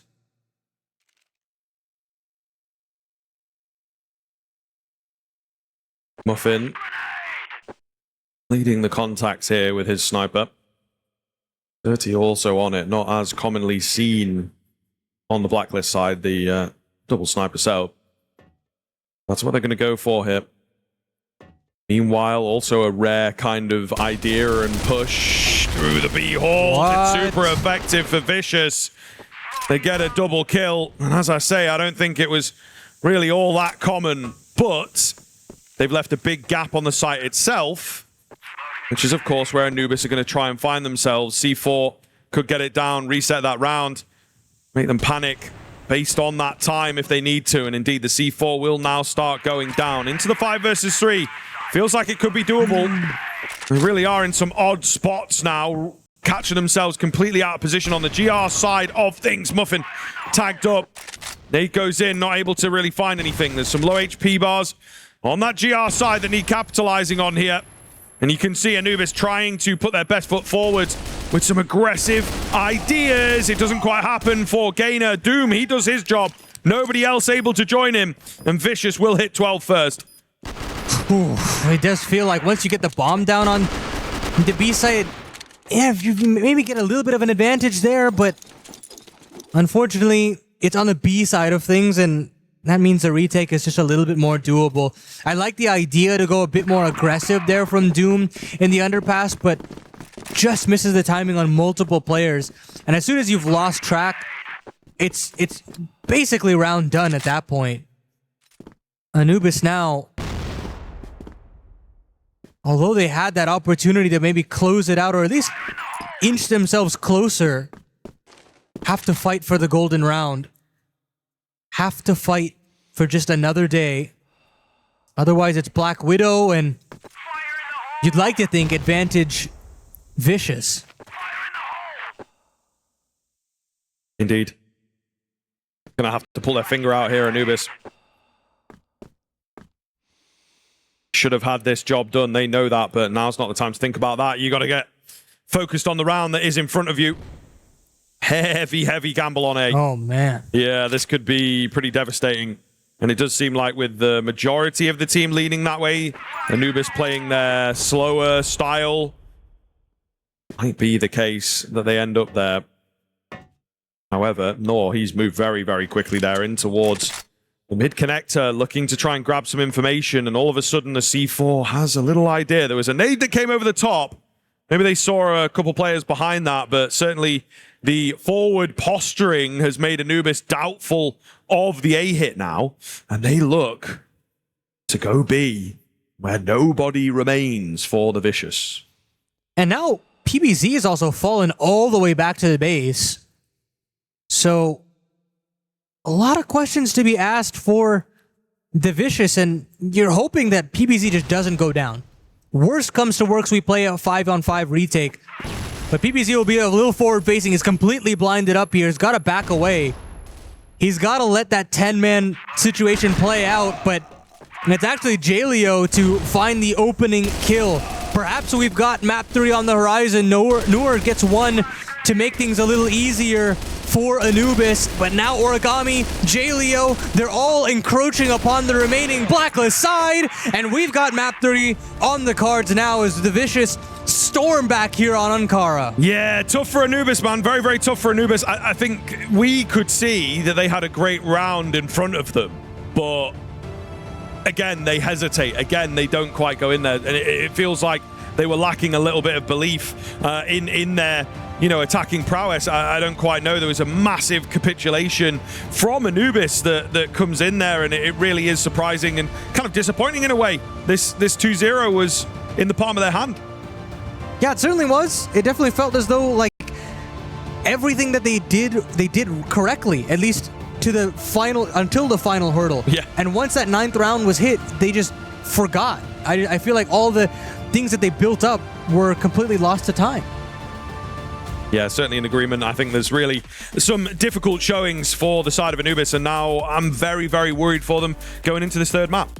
It is very worrying, especially when, I agree with you, they had it in the palm of their hands. I mean, at one point they were in a 5 versus 4.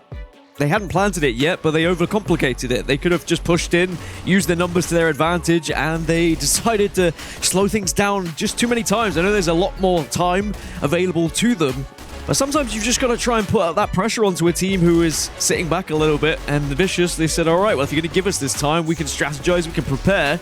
And sadly, Anubis, they couldn't convert it, and now we find ourselves going into map 3 with Vicious having all of the momentum behind them.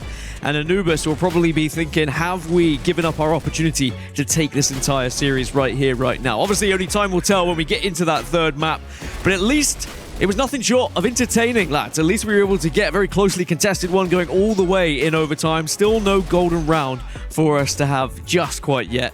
But what a fight back it was. As much as we can talk about Anubis potentially throwing it away, for Vicious, what a comeback, right? Just being able to hold on to it and not just roll over and show their belly, they definitely took it to them. Yeah, and I mean, in terms of, the scoreboard and everything, we see some really, really high fragging moments, which is great as well. We have had a few games that feel like they've gone the distance, but it's all on one player. But no, it was much more spread across the board. So a lot of it came down to more of the macro play, really, from both teams, which I think is really, really great to see. And yeah, definitely gave us a keen competition here, which is what we want for an elimination game. I want to give a shout out to Origami, though. I mean, huge work on the rotations in terms of that GR comeback. Very, very nice from him, and I hope to see a little bit more prowess out of him as far as the rifler is concerned. Well, Time for a rest, time for a break perhaps, because I think the players are going to need it more than anything. We're going to a map 3 for our final series of the day. So you guys should rest as well. Go grab a drink, make sure you're hydrated, and when we're back, we'll have map 3 between these two incredible teams.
It's CROSSFIRE, it's EWC 2026, and it's a map 3 then between Anubis and Vicious. Who's going to go through and who is going to go home and get that key crushed? We thought maybe, just maybe, Anubis with their first appearance on the B stream, they were going to get it done with a 2-0 in overtime, but Vicious, they come back and they show why they are such a threat. We are into map 3, it's Black Widow, we've got Scriv and we've got Paladin. Guys, take it away. Yes, excited to get into this, and we'll see another elimination game is always a good prospect here on the B stream for you guys. Of course, Anubis, I'm worried for them. We've talked a lot about the mental. I think that CROSSFIRE paints itself as a very, very mental game indeed.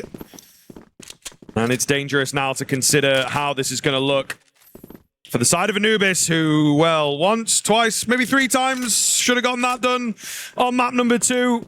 I'm sure they reckon they could have gotten it done 5 or 6 times, right? Players always have a higher belief in themselves. So now on to Black Widow. It's a nice blanket map, but still going to be very, very difficult for them here. Vicious with the ascendancy.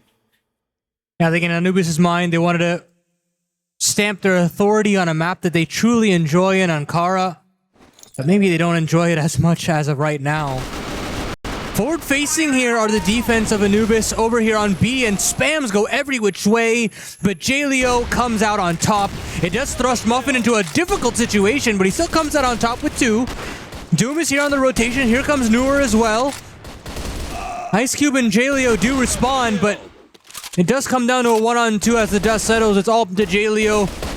He's found out where 1 has gone, but now it's time for Anubis to roar back to life. Yeah, good feeling for them, and keep that energy up. You could hear them sort of with the battle cries, not quite on the liquid levels, but still quite loud, and especially getting into this 3rd and final map.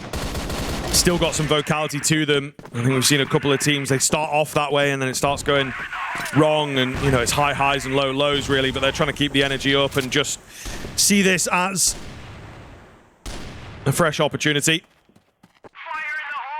So a solid find from them. Always good, as we say, to open things up, especially after losing out on that second map in the fashion that they did. So double sniper coming out.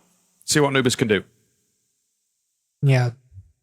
Can't necessarily deviate much from that with how incredible Dirty and Muffin have been playing so far in this series, regardless of the map score.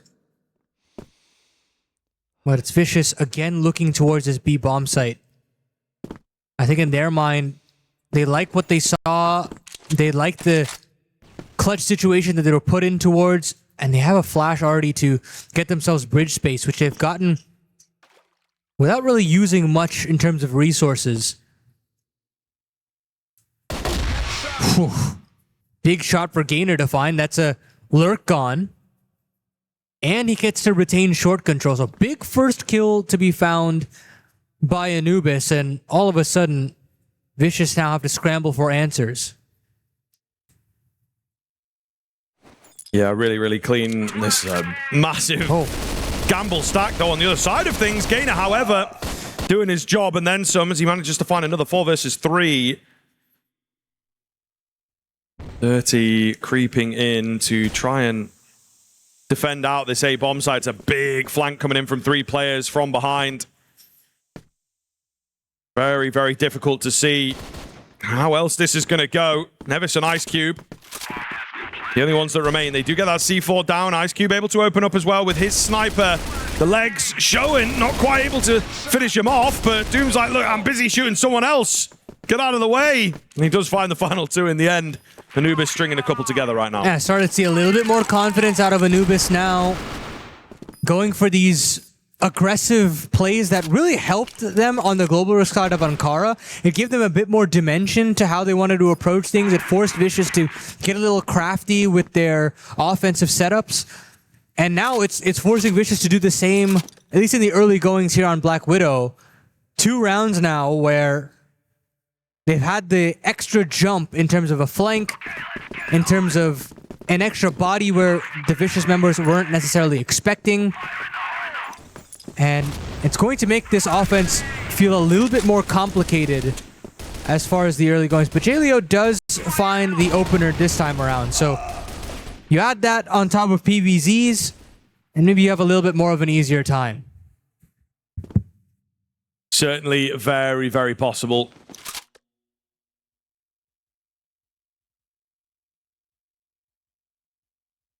Just got to see this one over the line now. Make sure to get it in the bag. Muffin. Ooh, does land a flick. Traded, though.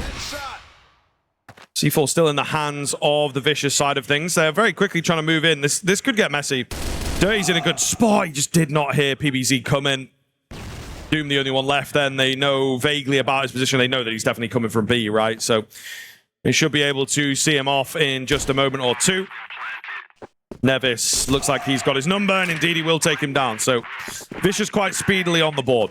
It's nice to hear both of these rosters now getting loud. We're getting both of these two teams at the very tail end of the day. You know, it's the last best of 3 of the day. It's the last map of the day. Somebody's key's got to get crushed. And they're leaving it all out there, Harvey. It just feels like at this point, they just want to expend every last ounce of emotion that they have. No, I'm in agreement. I'm definitely in agreement here. A little bit of a move from PBZ, maybe. Hanging on the edge of the smoke for the time being. He's thinking about potentially getting in there, but just on the other side of the doors for now. Does have to be careful. Player in front of him, player above him. As PBZ, super patient play. Vicious making a decision on the C4. Looks like it will be a B move if they can get this going here. Lot of presence over on B. They've actually completely abandoned the A site itself. Anubis again going for a pretty gambly GR style. It might just pay off here. Ooh, nice kill there from Origami, though. That's the solo A presence that Anubis remotely had. And now IceCube and PBZ are considering just walking and crawling up long. Vicious don't have to commit to this. The C4 is in an advanced position on bridge, but that doesn't have to be the end position for this offense. And here comes the smoke in terms of the cross, and with how much space Vicious are getting, you can still pull the plug. You've got plenty of time to cause the rotations, but it seems to all be a fake. Anubis aren't even there to hear the fake. J-Leo now charges in as that opener. Noor now has got to step up to the plate. There's a flank brewing in the form of Doom. They're encroaching slowly but surely onto the Vicious side. And all of this just screams overcomplication, RB. It's just absolutely abhorrent in the late round. And the Blacklist side now look towards IceCube to come up big in a 1-on-2.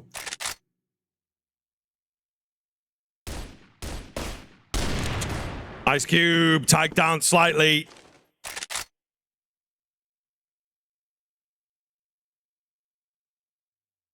They know about him, not a lot of time, and he drags it out, but Dirty will take him down. Anubis back on the board for their third, and keeping a pretty heavy couple of rounds in the lead is going to be important, and the immediate answer back, I think, is also a very big deal for Anubis.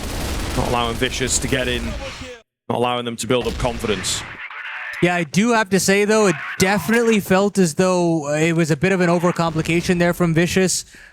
Especially when you've got so much time on the clock, and the rotation over to A is a very easy one, especially considering they had that short space.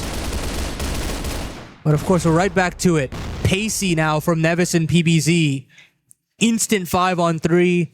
Plenty of space in middle as well. The Vicious now have oodles of space and time. How do they choose to utilize it, though? We've seen a couple of mistakes in terms of coming up with a solution, and they're bleeding bodies now as Noor, who has been on a bit of a tear to start things off on the B side of things, continues to pull this one back slowly.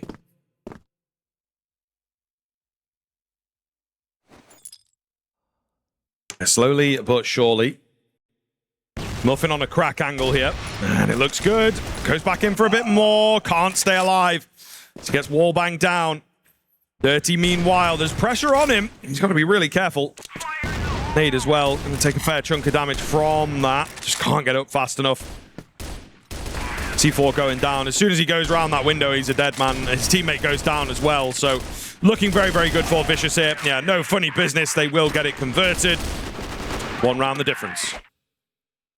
A bit more decisive there from the Vicious this time around. Get the long crawl going, get the cross smoke in, and get your trades nice and efficiently. Anubis now have to search for another answer in terms of this global risk side. Nades up, flashes in the face of Ice Cube, so that initial encroachment upon A will have to be subdued for the time being. Bridge control established for the Blacklist side, at the very least in the early goings, but plenty of time for the Vicious to figure out how they want to end this round.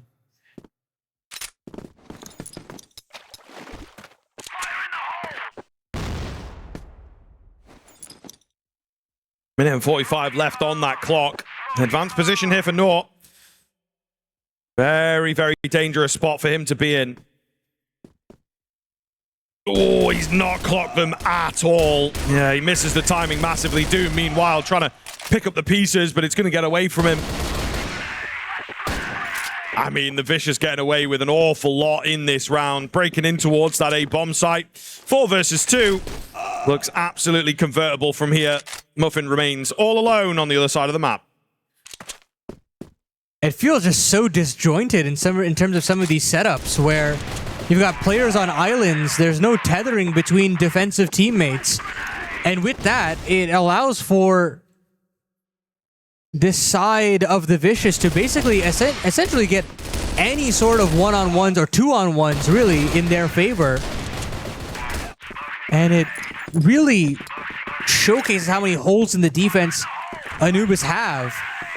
Vicious now want to up the tempo in terms of taking some long space, and they get it pretty much for free. No initial duels being taken. Some pot shots from Muffin, but nothing necessarily converts to a kill thus far. And with that, the Vicious will be very happy with the initial hits.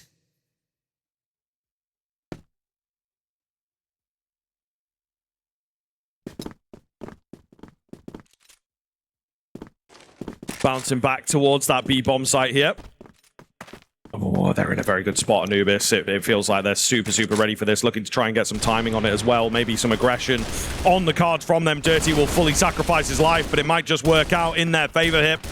Gainer and Doom round the corner, holding the line. Catching that C4, getting slightly overzealous as well. So it will force the rest of the BL team into their grasp. Ice Cube moves in, somehow able to live, get that C4 and get out. Doom gets the other, but Ice Cube's out of there. They'll look for a reapproach. Maybe towards A, or maybe just to pull away for a minute. In any case, they've got to up the tempo if they want to commit to a site. Kind of catch this defense off guard. But so far, just a complete slowdown here from the offense. They'll move back up short, and they'll go into Muffin's hands, who has certainly been a formidable player in rounds past. You think about how he was able to go to work on Ankara, and now has got to come up big, but just a tag. So we have ourselves a 2-on-2. We have ourselves a plant and a chance for Vicious to reclaim the lead. Looking that way, but definitely not a done deal just yet. Nor out on the pistol, does get the kill. Ice Cube can be left to clutch up then, and he's missing shots. He is missing, but he lands that, and now brought into the 1 versus 1. Not quite sure where Nor is coming from, though, and Nor's looking to use that to his advantage. Oh, nearly getting the drop on him. Ice Cube can't find him. Well played by Nor, and Anubis to retake the lead with a 4th. Again, not one of those rounds where I think Anubis should be favored per se, and yet still they find a way to make it work. This round should not have gotten as complicated as it did, and still the Vicious had an opportunity to win out in the 2-on-2, especially after Muffin is only left with the tag. But aggression from Origami, trying desperately to cut it down into a 2-on-1, completely changes the scope of the round. Meanwhile, Anubis, they get early tag on Origami in the form of Muffin's sniper. And with that, Anubis will slow the pace of the game down. Same goes for the Vicious. I think they're considering this long crawl. It's been very kind to them in this first half. And they've got a bit of a transitory phase that they can capitalize upon. Dirty. Nice find from him. Will be Gainer here as well. But he's immediately dealt with, so it still looks good for the BL side to break in towards the site itself. The C4's been dropped in a slightly awkward spot, and it's now man advantage, actually, for GR. As they roll around, Dirty and Muffin left to do it all, and it seems to be falling away from them. Muffin into the 1 versus 1 now. Does miss the shot. Him and Ice Cube out on the snipers, trying to get that opportune moment. Not quite landing them. Muffin spots him out, takes him down round that corner. Nice and quick with it. As Anubis, a key clutch goes their way for the 5-3. 2 rounds to the good. It doesn't matter how it gets done as long as it comes your way. And Muffin still gets it over the line. More impact from him regardless in the one-on-one. And they extend the lead to 2. It's definitely a very shaky 2-round lead. Not the most clean of 2-round leads, but it's closer to advancing in this tournament nonetheless. They haven't had the real opportunity to play 2 best-of-3s in this competition just yet. They want to earn that right, Anubis. An unfortunate forfeit against Baisha forces them against elimination as soon as they enter the competition. Had an opportunity on Ankara and was not able to actually convert that. But now, inching ever closer to still reclaim that advancement.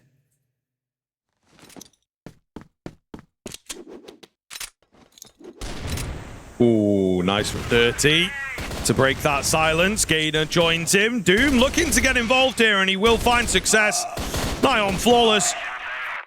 Close enough. Keen finish. Anubis, we've seen this kind of scoreline from them before, and they've not managed to get it done. So I'm not going to call anything too early just yet, Paladin, but it does look awfully good. 6-3 as we roll into that second half. But if you want to get excited about a round of play to end a half, that's probably the round to look at. Finally, a round where the setup is there, an expectation for the round to be converted is there, and it actually does come through.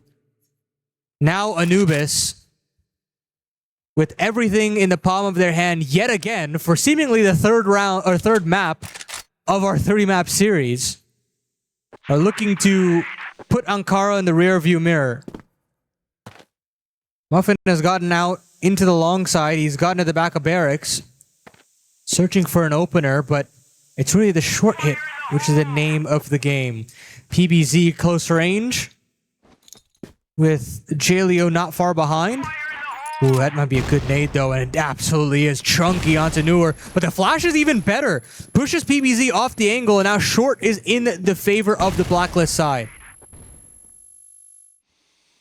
Yeah, just about. I mean, not that deep into it, though. Maybe looking to try and split things. They do have a player out long. Feels like the majority of the team pivoting back. They've also got the C4 really quite far away from all this short business. But no, it looks like it will be that A split. Anubis got to be careful not to fall back into old habits. Give yourself enough time so you're not panicking, you're not worried.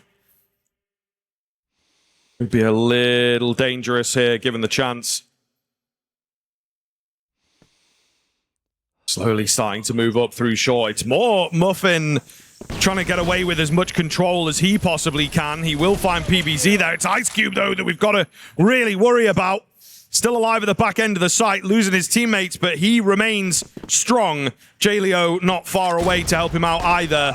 He will get taken down. Big find from Muffin, but it's all in vain as Jaleo pops up out of nowhere. A big one for Vicious. Huge ramp hold there from Jaleo. And, you know, he had a very slow start to this series. You talk about the eagle eye aggression that he had and how it was punished round in and round out. But regardless of that, his bounce back has been unreal. You talk about the defensive holds that he had on Ankara, making it work with shotguns, and now here on Black Widow, a reason to cut this game down within 2. And it's essentially all on his shoulders. He goes down. It's an unfavorable 1-on-3 that just probably doesn't come up the favor of Anubis. And yet still, round 11 has us at a 6-4 scoreline.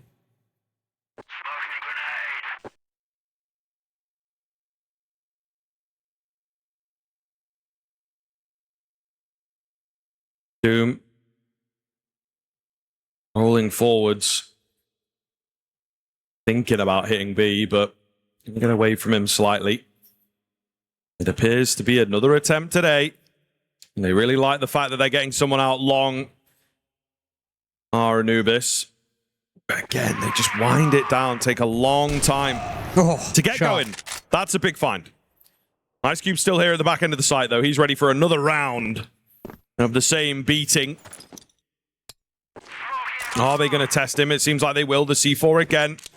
Getting over here slowly. Ice Cube taking an advanced position in towards short. Try and thin the numbers if you can. Slightly different position from the last time. They will indeed start to look towards him. Turns away, misses the shots out. He's going to need the rest of the team to pick up the pieces, and they will. They will, Paladin. It's Doom in the 1 versus 2. And he has dropped back entirely. He's lost that C4, so he's going to have to end on A, but he's looking for a different way into this round. And comes out the long side of things. Does potentially have a jump up on Jaleo. So the question is, does he give a sound cue away? Whoa, it's just timing. Jaleo checking between both the angles, with the flick around from Doom is there. Brings it to a 1-on-1. Nevis doesn't have this long sight line with a sniper. It's the rifle that's going to have to do the heavy lifting. Damage goes both ways. Nevis still holds on that headshot angle, giving him just a couple more seconds to live. 15 seconds left on the clock. Doom's got to get a move on. He's got to find this kill, and he absolutely will. Finally, another clutch going the way of Anubis, and they are now 3 rounds away from avoiding elimination here at EWC. Yeah, just the whole way through here, keeping the Vicious at arm's length, and sometimes it's just as simple as that. Doesn't have to be dominant, doesn't have to be flashy, just got to be a couple rounds here and there, but making sure that you do string a couple together, obviously going to be important. Anubis, give us one more, and I think you're in a really, really good spot to secure things. Will be, again, the double sniper coming through, so they really do like leaning on it, of course. I mean, it makes a lot of sense. But it's something that they feel very, very confident that they can rely on. And it does seem to be working for them. Plenty of options. Again, looking to get a player out towards long here if they can. But perhaps a different idea, as the B bomb site looks more inviting this time.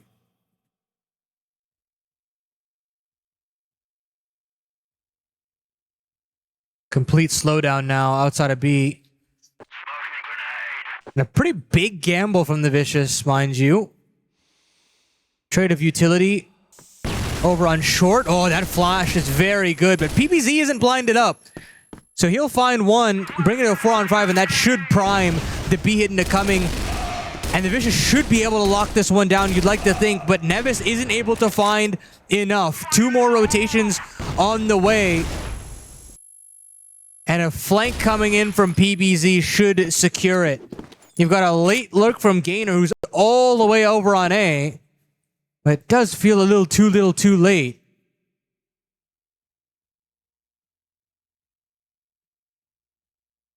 It is possible. Bomb takes a long time to get over here. And is it going to get over here? Yeah, they're thinking, contemplating different ideas. Ice Cube spamming round, but nothing coming off for him. Tiny bits of damage. Have they got anything for him? It's a HE. That's all they really have, and it's not enough. Nor goes down. C4 hits the deck. They know about Gainer. He's got to pull off a 1 versus 2, and he's unsure of where number 2 is at the moment. Tops onto the EBR, and yeah, gets caught off. Not expecting that angle. And a key one for the Vicious as they keep the gap nice and tight. but there's still a gap. Anubis looking to capitalize on that. Yeah, you can definitely say that again. I mean, Vicious don't necessarily have that crazy X factor per se, but they're just hanging around, just keeping Anubis within touching distance.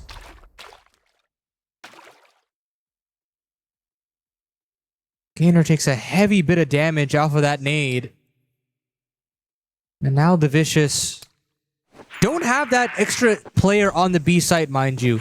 Still taking bridge control goes Anubis, and still taking box rooms as well. So a lot of early pressure applied to Vicious over here on B. It caused that little bit of a lean over for Ice Cube, and Dirty's there to punish.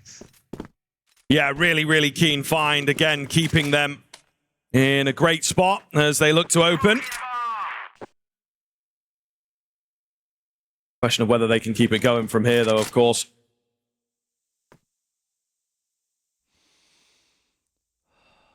DBZ and Jaleo looking to push forwards and get something back for the Vicious, but easier said than done. Muffin was ready for that. Keen find from him. It's now 5 versus 3. And look at what that does to the Vicious. They call a timeout almost instantaneously after that kill comes through. And Anubis, they've been gifted around right now. It's all having to put it over the finish line. Get on par. But they haven't joined hands just yet. I mean, it's a very simple idea, right? You've got box rooms control, you've got bridge space. Join up, hit the B bomb site, you've got enough utility as well, and yet still, they are considering a split over to A. The C4 is still looking for duels, and this is where I feel like there's just an overcomplication to the round. Yeah. No real need for it. They are going to get lucky here, though, aren't they? Because there's not really a defense over on A, but they have lost some numbers. And that will make a difference now. It's a 3 versus 3 retake that feels very, very possible all of a sudden. They do get that C4 down in good time. I think the ground that needs to be recovered is indeed going to buy a lot of time for that C4. Dirty. Oh. Just missing timing, maybe. We'll see. He's got to look back to that angle. Yeah, keeps half an eye on it, but doesn't find the kill. Pistol out. Catches the quick switch from the nade. Really well done from him. Muffin's fallen, however. It is Nor that holds the line for one. Dirty is so very low. This is definitely doable for Nevis. There's not really a lot of time. Tap onto the bomb. Dirty moves forwards. He will go down, but I don't think there's going to be enough time for the defuse. No, sir. Anubis up to 8. I mean, despite their best efforts from Anubis to potentially drop the ball there, they get it just eking it over the line. And of course, the Vicious still wanted to take a timeout there. I think in their minds, they were still thinking, okay, maybe this is a pretty lost round. And it comes off the back of some great sequences from Muffin. But Anubis just 2 rounds away. It doesn't matter how it's done, Harvey, as long as it does. You know what I mean? Yeah.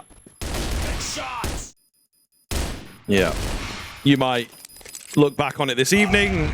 Maybe we could have got that one in 2, but the fact that you move forwards is what's important. And I think that's what everybody else thinks as well, really. The rest of your competition, of which there is a great deal. A moment to be taken for the Vicious, nearly a super positive one if they had managed to mount that mini comeback within the round. Doesn't happen for them. And so the timeout now going to be worth its weight in gold, and they have got to find a response here. Got to do well. It's got to be tough to go out in last place at the International, even if you do come in as a slightly lower seed. So yeah, they're looking to try and stay alive and remain competitive on this final map. It's such an opportunity to play at this kind of stage. And I think in all of their minds, they're just so happy to be here. And trying to extend play, that's everything. I mean, you surely in their minds, they're not necessarily thinking, okay, we could potentially make playoffs with how tough some of these groups are. But if they can just get a little bit more experience, maybe there's a bit more on the table. Maybe they can potentially cause an upset. But of course, nothing's said and done until this first best of 3 is over in terms of that lower bracket. Ice Cube does find the trade over on the A side of things, and that primes Anubis to speed things up over on B. A player is playing anti here in Jaleo, while Nevis takes that first contact. Deep smoke to come in at the end of bridge, but they're going to go through it regardless. The flashes are fantastic. Jaleo completely blinded up. Nevis just gets his vision back, but it's not enough as Doom doubles up. C4 will hit the dirt, and Anubis with another ripe opportunity just ripped away straight away by PBZ's nade. We've got a 2-on-2 on our hands. Yeah, it could be really something if the Vicious can get this one going. PBZ, though, he's spotted, he's tagged. Dishes out some decent damage himself. It creates space for Ice Cube to come in. A great flash.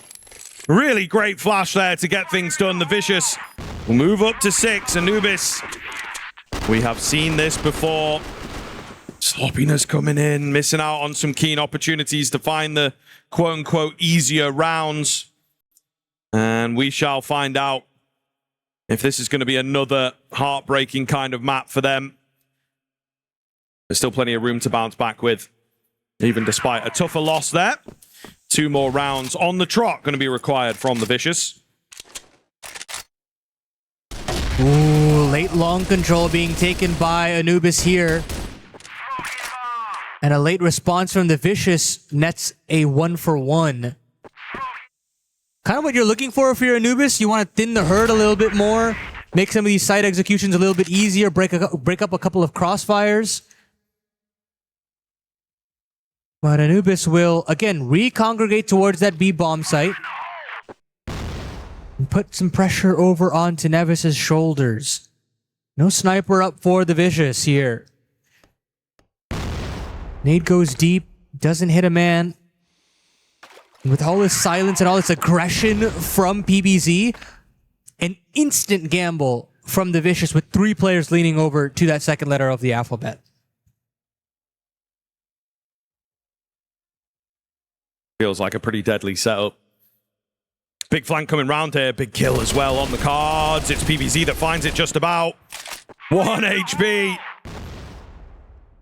How has he ever gotten away with that? And now a timer on this for Anubis as they look to move forwards. Looking for the split. Oh, no. They will be caught back turned. Jaleo with the perfect timing. All on Muffin. It's fallen apart before it ever got going here. And the Vicious with a couple back-to-back. Starting to believe that they can get this done. Anubis, it's super, super scary now. They have to respond. They have to respond. I mean, in the Vicious's mind, the way that they're winning that round comes down to efficient information management. It's aggression over the long. They get barracks control. They realize there's nobody home. There's not even a sound cue to be heard. No utility in their face. It gives a 3-player lean over this B site. And I mean, it's not even crossing Anubis's mind that there's potency for a stack to come through. There isn't a smoke up in the spawn side of things, so everybody's turning one way. Doesn't feel like there's communication to kind of split the attention to try and get a trade going. And with that, Jaleo with another key impactful round from him. Now, all of a sudden, we've got essentially a repeat, a rerun, if you will, of Map 2 in Ankara. All I see is shades of overtime, shades of heartbreak on the horizon. Yep. No, I am with you.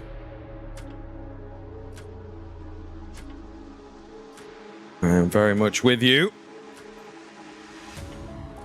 So talking things over, trying to keep it together here. We get to the end of quite a long series between these two teams. Fatigue becomes a factor. They have to be very, very careful now about these next few rounds, especially in the case of Anubis, who again felt like they had a really good chance at closing things out with a nice lead to play off. The onus now on the Vicious to see if they can continue their momentum.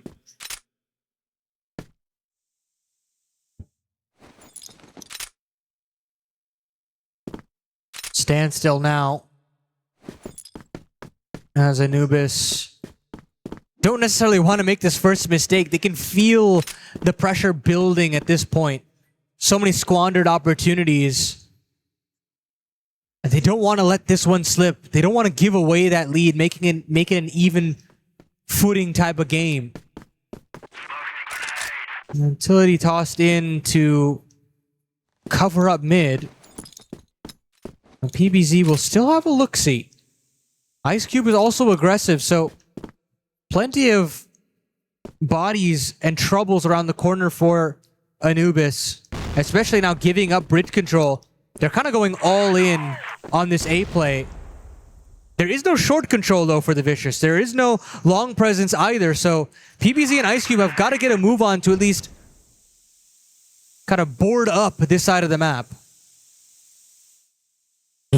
They're all rotating, man. They're so ready for this. It's going to be very, very scary. I think they're super prepared, but all of a sudden we get Jaleo and Nevis dropping away back towards B, so they come away from that idea, not enjoying the stack. Nice little flash here, spam through those planks. PBZ finds one, does damage onto another. It certainly looks good. C4 still up. Origami with some trigger discipline looking for a couple. He's only able to grab one for now. C4 going down. There's a lot of open angles for these snipers to abuse. That's what they're looking to do. 4 versus 3. Got to try and even it up somehow here if you are Anubis. Time of the essence, though, for the Vicious. There's a smoke in the way towards short. Could be big, but the trade is there. Down to the 2-on-2, though, as Muffin brings another with him. It's all going to be on him to clutch things up. Oh. 1-on-1, Nevis round the corner. He's spotted out now as well. Muffin trying to spam away and just play it quick. Round these corners, the pistol can't get it done. But it does for Nevis. And it will be Vicious to even things up. Wait. Oh, just in the nick of time. Real close there for Nevis. And you thought Muffin stalled just long enough. But there you have it, folks. A retake setup from Vicious still nets them the man advantage going into the post. And then they just swarm. They constrict Anubis on the A site. And now we've got ourselves a tied game. Overtime a possibility. A loss for Anubis in regulation. Who would have thought at the scoreline that we were at as a possibility? It's all to play for, and again, elimination on the line between these two teams.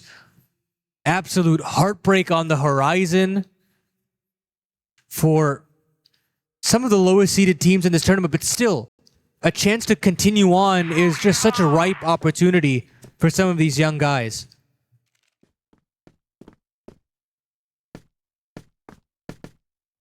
Up through the middle here.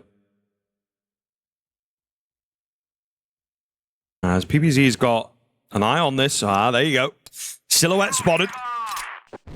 We'll have a good idea of some presence. He is pretty weakly defended, though, into this round. Vicious thinking they'd done such a good job in the last that they maybe didn't need anyone over here. However, what is going on with these rotations? It's crazy. Ice Cube drops back, takes the sniper towards B, and it will be pretty much 4 towards the A side of things. So they are, again, expecting more of an A hit. Lots and lots of open angles for the Global Risk side on this. Very, very interesting indeed. We'll see what they can get away with. Jaleo spams away to find that first. Lots of damage done here, so they are really fighting tooth and nail to get in through short, but it's the kills, for the most part, that are going the way of the Blacklist side. They will close it out, and Anubis with a key find to retake the lead. Is that what they needed? Is that the final catalyst to give them enough confidence? I mean, the energy really certainly feels like it. Now that, you know, finally one of these X-Factor situations that have been very ugly for them in rounds past where they overcomplicate things comes out in their way. But they only have this one round of asking to close it out in regulation, and Muffin starts off the proceedings in a very favorable way. Yeah, massive find. Really great find. Could be all of the difference. They just have to be careful not to overcomplicate, as we've seen them do, right? Early pickups and just winding the round down can be a big problem that Anubis have had. They're trying to go the other way here, though, Paladin, as they pick up that pace. It's 2 early kills for the GR. However, can they hold on is still the big question. 3 versus 3. C4 has been dropped in all of this. Not ideal. Some smokes going down to close out some gaps. My goodness, the GR side is so very split here. They've got to be really, really careful of how they walk into this. Just giving it up with those smokes covering the cross. C4 is planted. Going to start to pull them in. And we will see here an interesting smoke to sort of try and cover off long, and that does indeed mean that Gainer is going to be out of the round ever so slightly. Muffin misses his shot. Gainer finds one. He knows about the second towards short. They know about Nevis. It's all going to come down to Doom in a quick 1 versus 2. Makes it the 1-on-1. He hears the drop. Origami's lost track of him. They spot each other. It's an open fight, and it is Vicious again to take us to the overtime. And you want to think about a player to potentially point a finger at. I'm thinking it's Muffin. I like the idea to be as bold as he is, but that's a one-and-done position. There's no way holding that angle with the sniper is going to net you a multi. And with that, not even able to get one just completely spoils the party altogether. Look at how much pressure that builds for Doom and Gainer, who, you know, credit to them to pull it as close as it did is just not enough. And unfortunately for them, Anubis just don't have the secret sauce to get it over the line. When the chips are down on the table, it feels like they're making the wrong risks, the wrong reads. Yeah, definitely in agreement. Yeah, it's really troublesome to see, I think. Anubis, something to watch out for if they survive. They can't quite close it out in a clean fashion. It's 2 maps now where they have had the upper hand, and the Vicious have managed to come back into it. Certainly going to be heartbreaking for both of these teams now. We go into the OT, and you have one team that should have closed it, one team that has battled very hard to be here. So it absolutely sucks for both after the end of this one, after they get eliminated. Vicious starting slow. Looking to move in towards A if they can. And taking a contact out long here. Nice idea. Something very, very, very, very fresh. If they've got some good smokes. Here comes that cross smoke. Could pay off, yeah. Looks good. Falling in. Nice little lineup. And Dirty should only be allowed pot shots. No reason to spam that whatsoever. You don't want to give Dirty a chance to track that. So we have ourselves a 5-on-5. 3 players in the box rooms have to now book it over to short. And Doom's trying to have a big, long flank brewing here as well, but bomb quarter of the way gone, and they're still not really in advanced positions to get this retake going. They've got to get a move on here, and they've got to get a move on now. Indeed. Big flashes coming in, blinding up everybody for quite a long time there. J-Leo caught out in the open, but somehow not taken down. There's really no time on this C4, to be honest. They're rushing in. It's all disconjointed, and they get absolutely rolled over. Yeah, they were bamboozled. A great round from the Vicious. Honestly, one of the better rounds I think we've seen from both Blacklist sides. And it pays off in dividends. Nobody goes down. Very simple idea. It's the exact counter that they're looking for. And, you know, if you do have all that advanced positioning on box rooms, if you're on this B site as the GR side, at a certain point, you've got to have a plan B in place in case, you know, they do end up on that A side. If you see that play coming through, you got to speed up the protocol in terms of the retake, and it just never happens. They take that short side control, you know, halfway, bomb halfway gone, and it's just unfortunate. It's unfortunate that they have no real idea as to where to go in the late round, and it costs them. Anubis now running out of gas, running out of steam at the worst possible moment, it seems like, as the Vicious side starting to get louder, starting to feel a little bit more confident in their game plan, and now getting to set the tempo here on this Blacklist side makes this a nightmare to deal with if you're Anubis. They know they can do this. They know they can mount the comeback. They know they can win. They've already shown it, right? That's the exactly. thing. So I think that they are trying to lean on that precedent as much as they possibly can. So yeah, I'm pretty confident in their ability, as I'm sure they will be as well. Anubis trying something a bit different themselves. Muffin advanced, but this is a dead spot now. He has to come away with something. He nearly gets a chance at the second. All the same, it will be a 1-for-1, but that's quite far out from B, right? They can't really dedicate anything off the back of it. 4-on-4 as PBZ moves over to short. It seems like the A split is more the port of call for the Vicious. They've got to dig out Gainer, though, in the back of the barracks. And this is a tough position to find a free kill. Luckily, though, they haven't spotted Nevis out on the cross, and that means that Gainer's going to have a hell of a difficult time. He's found one, and that's difficult enough, but Jaleo is there. Of course it's Jaleo. 24 kills now, 20 rounds deep. As the flank is coming in from Noor, but he's found. It should still be a Vicious favored round, especially now that Noor isn't able to complete that second kill. C4 down on the ground now, and pressure is certainly on this GR side. Yeah, big reposition from him here to try and mount the 1 versus 2. Noor rolling in slowly and will get caught at the very first hurdle in that clutch. You can hear them cheering you. They're off their feet a little bit there. It will be the 11th round coming in, looking for one more to just secure their position.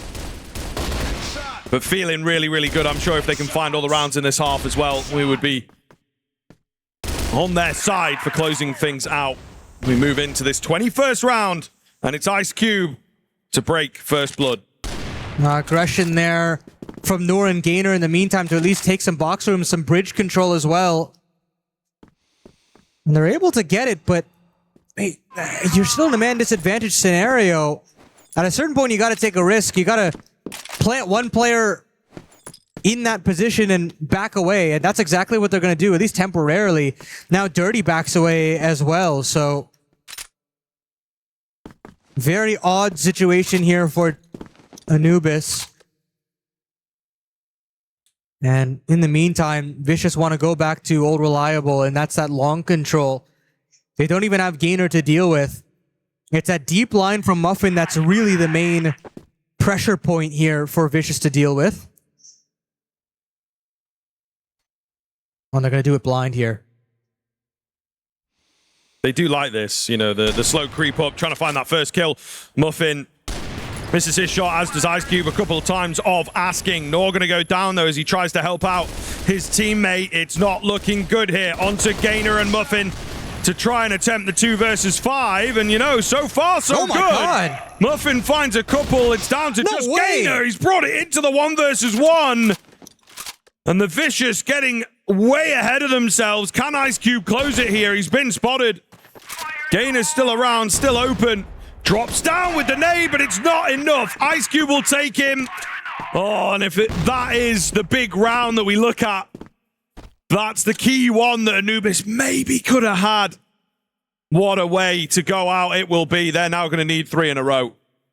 Valiant attempt. That's all I can really say for Anubis. Just right there. And I mean, sure, they would still potentially be down 2 rounds, but completely changes the dynamic of everything. Now the Vicious, with so much confidence in their favor, look for some long control, and they can't find it. It's instead mid control established for Gainer. Doom will chime in with one more. Anubis are not done yet. Not quite. Ice Cube. Close, but not able to find that kill. Origami, slightly weaker game from him, so maybe not expecting big things here. He will be spotted out. Moves in. Okay, to a defensive position. Swapping positions with Ice Cube. All right. Interesting. As they're maybe not feeling too hopeful for this round, but the confusion, I was going to say, could work in their favor. I don't think it's going to be the case. A lot of damage done, but no kills coming off there in that 4 versus 2 attempt. And Anubis will keep us going. Fair enough. Anubis still have a little bit of a never say die mentality. But still, against 2 series points, still. Fast up the short side now are Anubis. They want to bear down on this A site as quickly as possible. But there are 3 players here to contend with here, Harvey. Yeah, it's going to be really difficult to get through, I think. Really difficult. Maybe the very tip of the barrel could be spotted at moments. Nevis just has to be aware of that slightly. But nothing coming off here. Great little setup for the Vicious as they look to play things by the setup. Play it safe. Don't take any risks. Let's get this job done. Up towards short is the vast majority of Anubis here. They will now start rolling in. Decent flash to kick things off. However, the hold is solid for a moment. Oh no! For a moment. Ice Cube still alive though. Origami also still around here. As they're split down the middle, just got to be careful not to get taken out. And they're worried about some long presence. Worried about where this 5th player is. In the form of Muffin. He's going to look to go for the cross of toes. Spotted. Maybe take some time on that, but tried for the flick. Didn't quite happen. Origami takes some big damage. They are going to go for the C4 plant now, so I think if they just play around that, it's going to be very tough for the Vicious to get back into this round. Smoke goes down. Ice Cube behind it.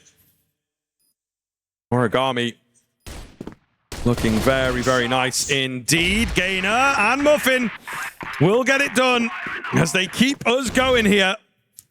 Goodness me.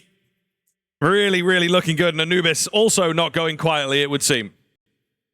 Yeah, you can say that again. I mean, it just feels like every opportunity where they should roll over and just fall away from EWC, they say never.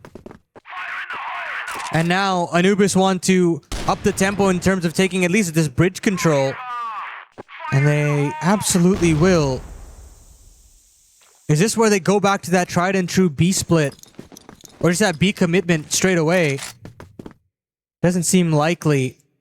They don't want to give up their potential tournament lives that simply. But boy, oh boy, I would love to know what's going through the minds of this offense at this point. What's the secret sauce to get it over to that golden round?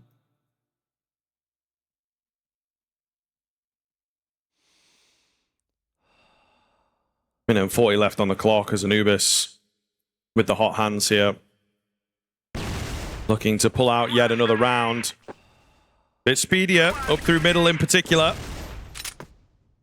Very keen find as they try and break in towards this B bomb site. So far, so good, but Vicious holding strong. Looking to get the job done. It's all going to be on Dirty 1 versus 2, and he cannot hold it. The Vicious have done it 13 to 11. Damn, as close as you can go, but my goodness. It has been a very hard-fought battle. The Vicious, I think, deserving of it.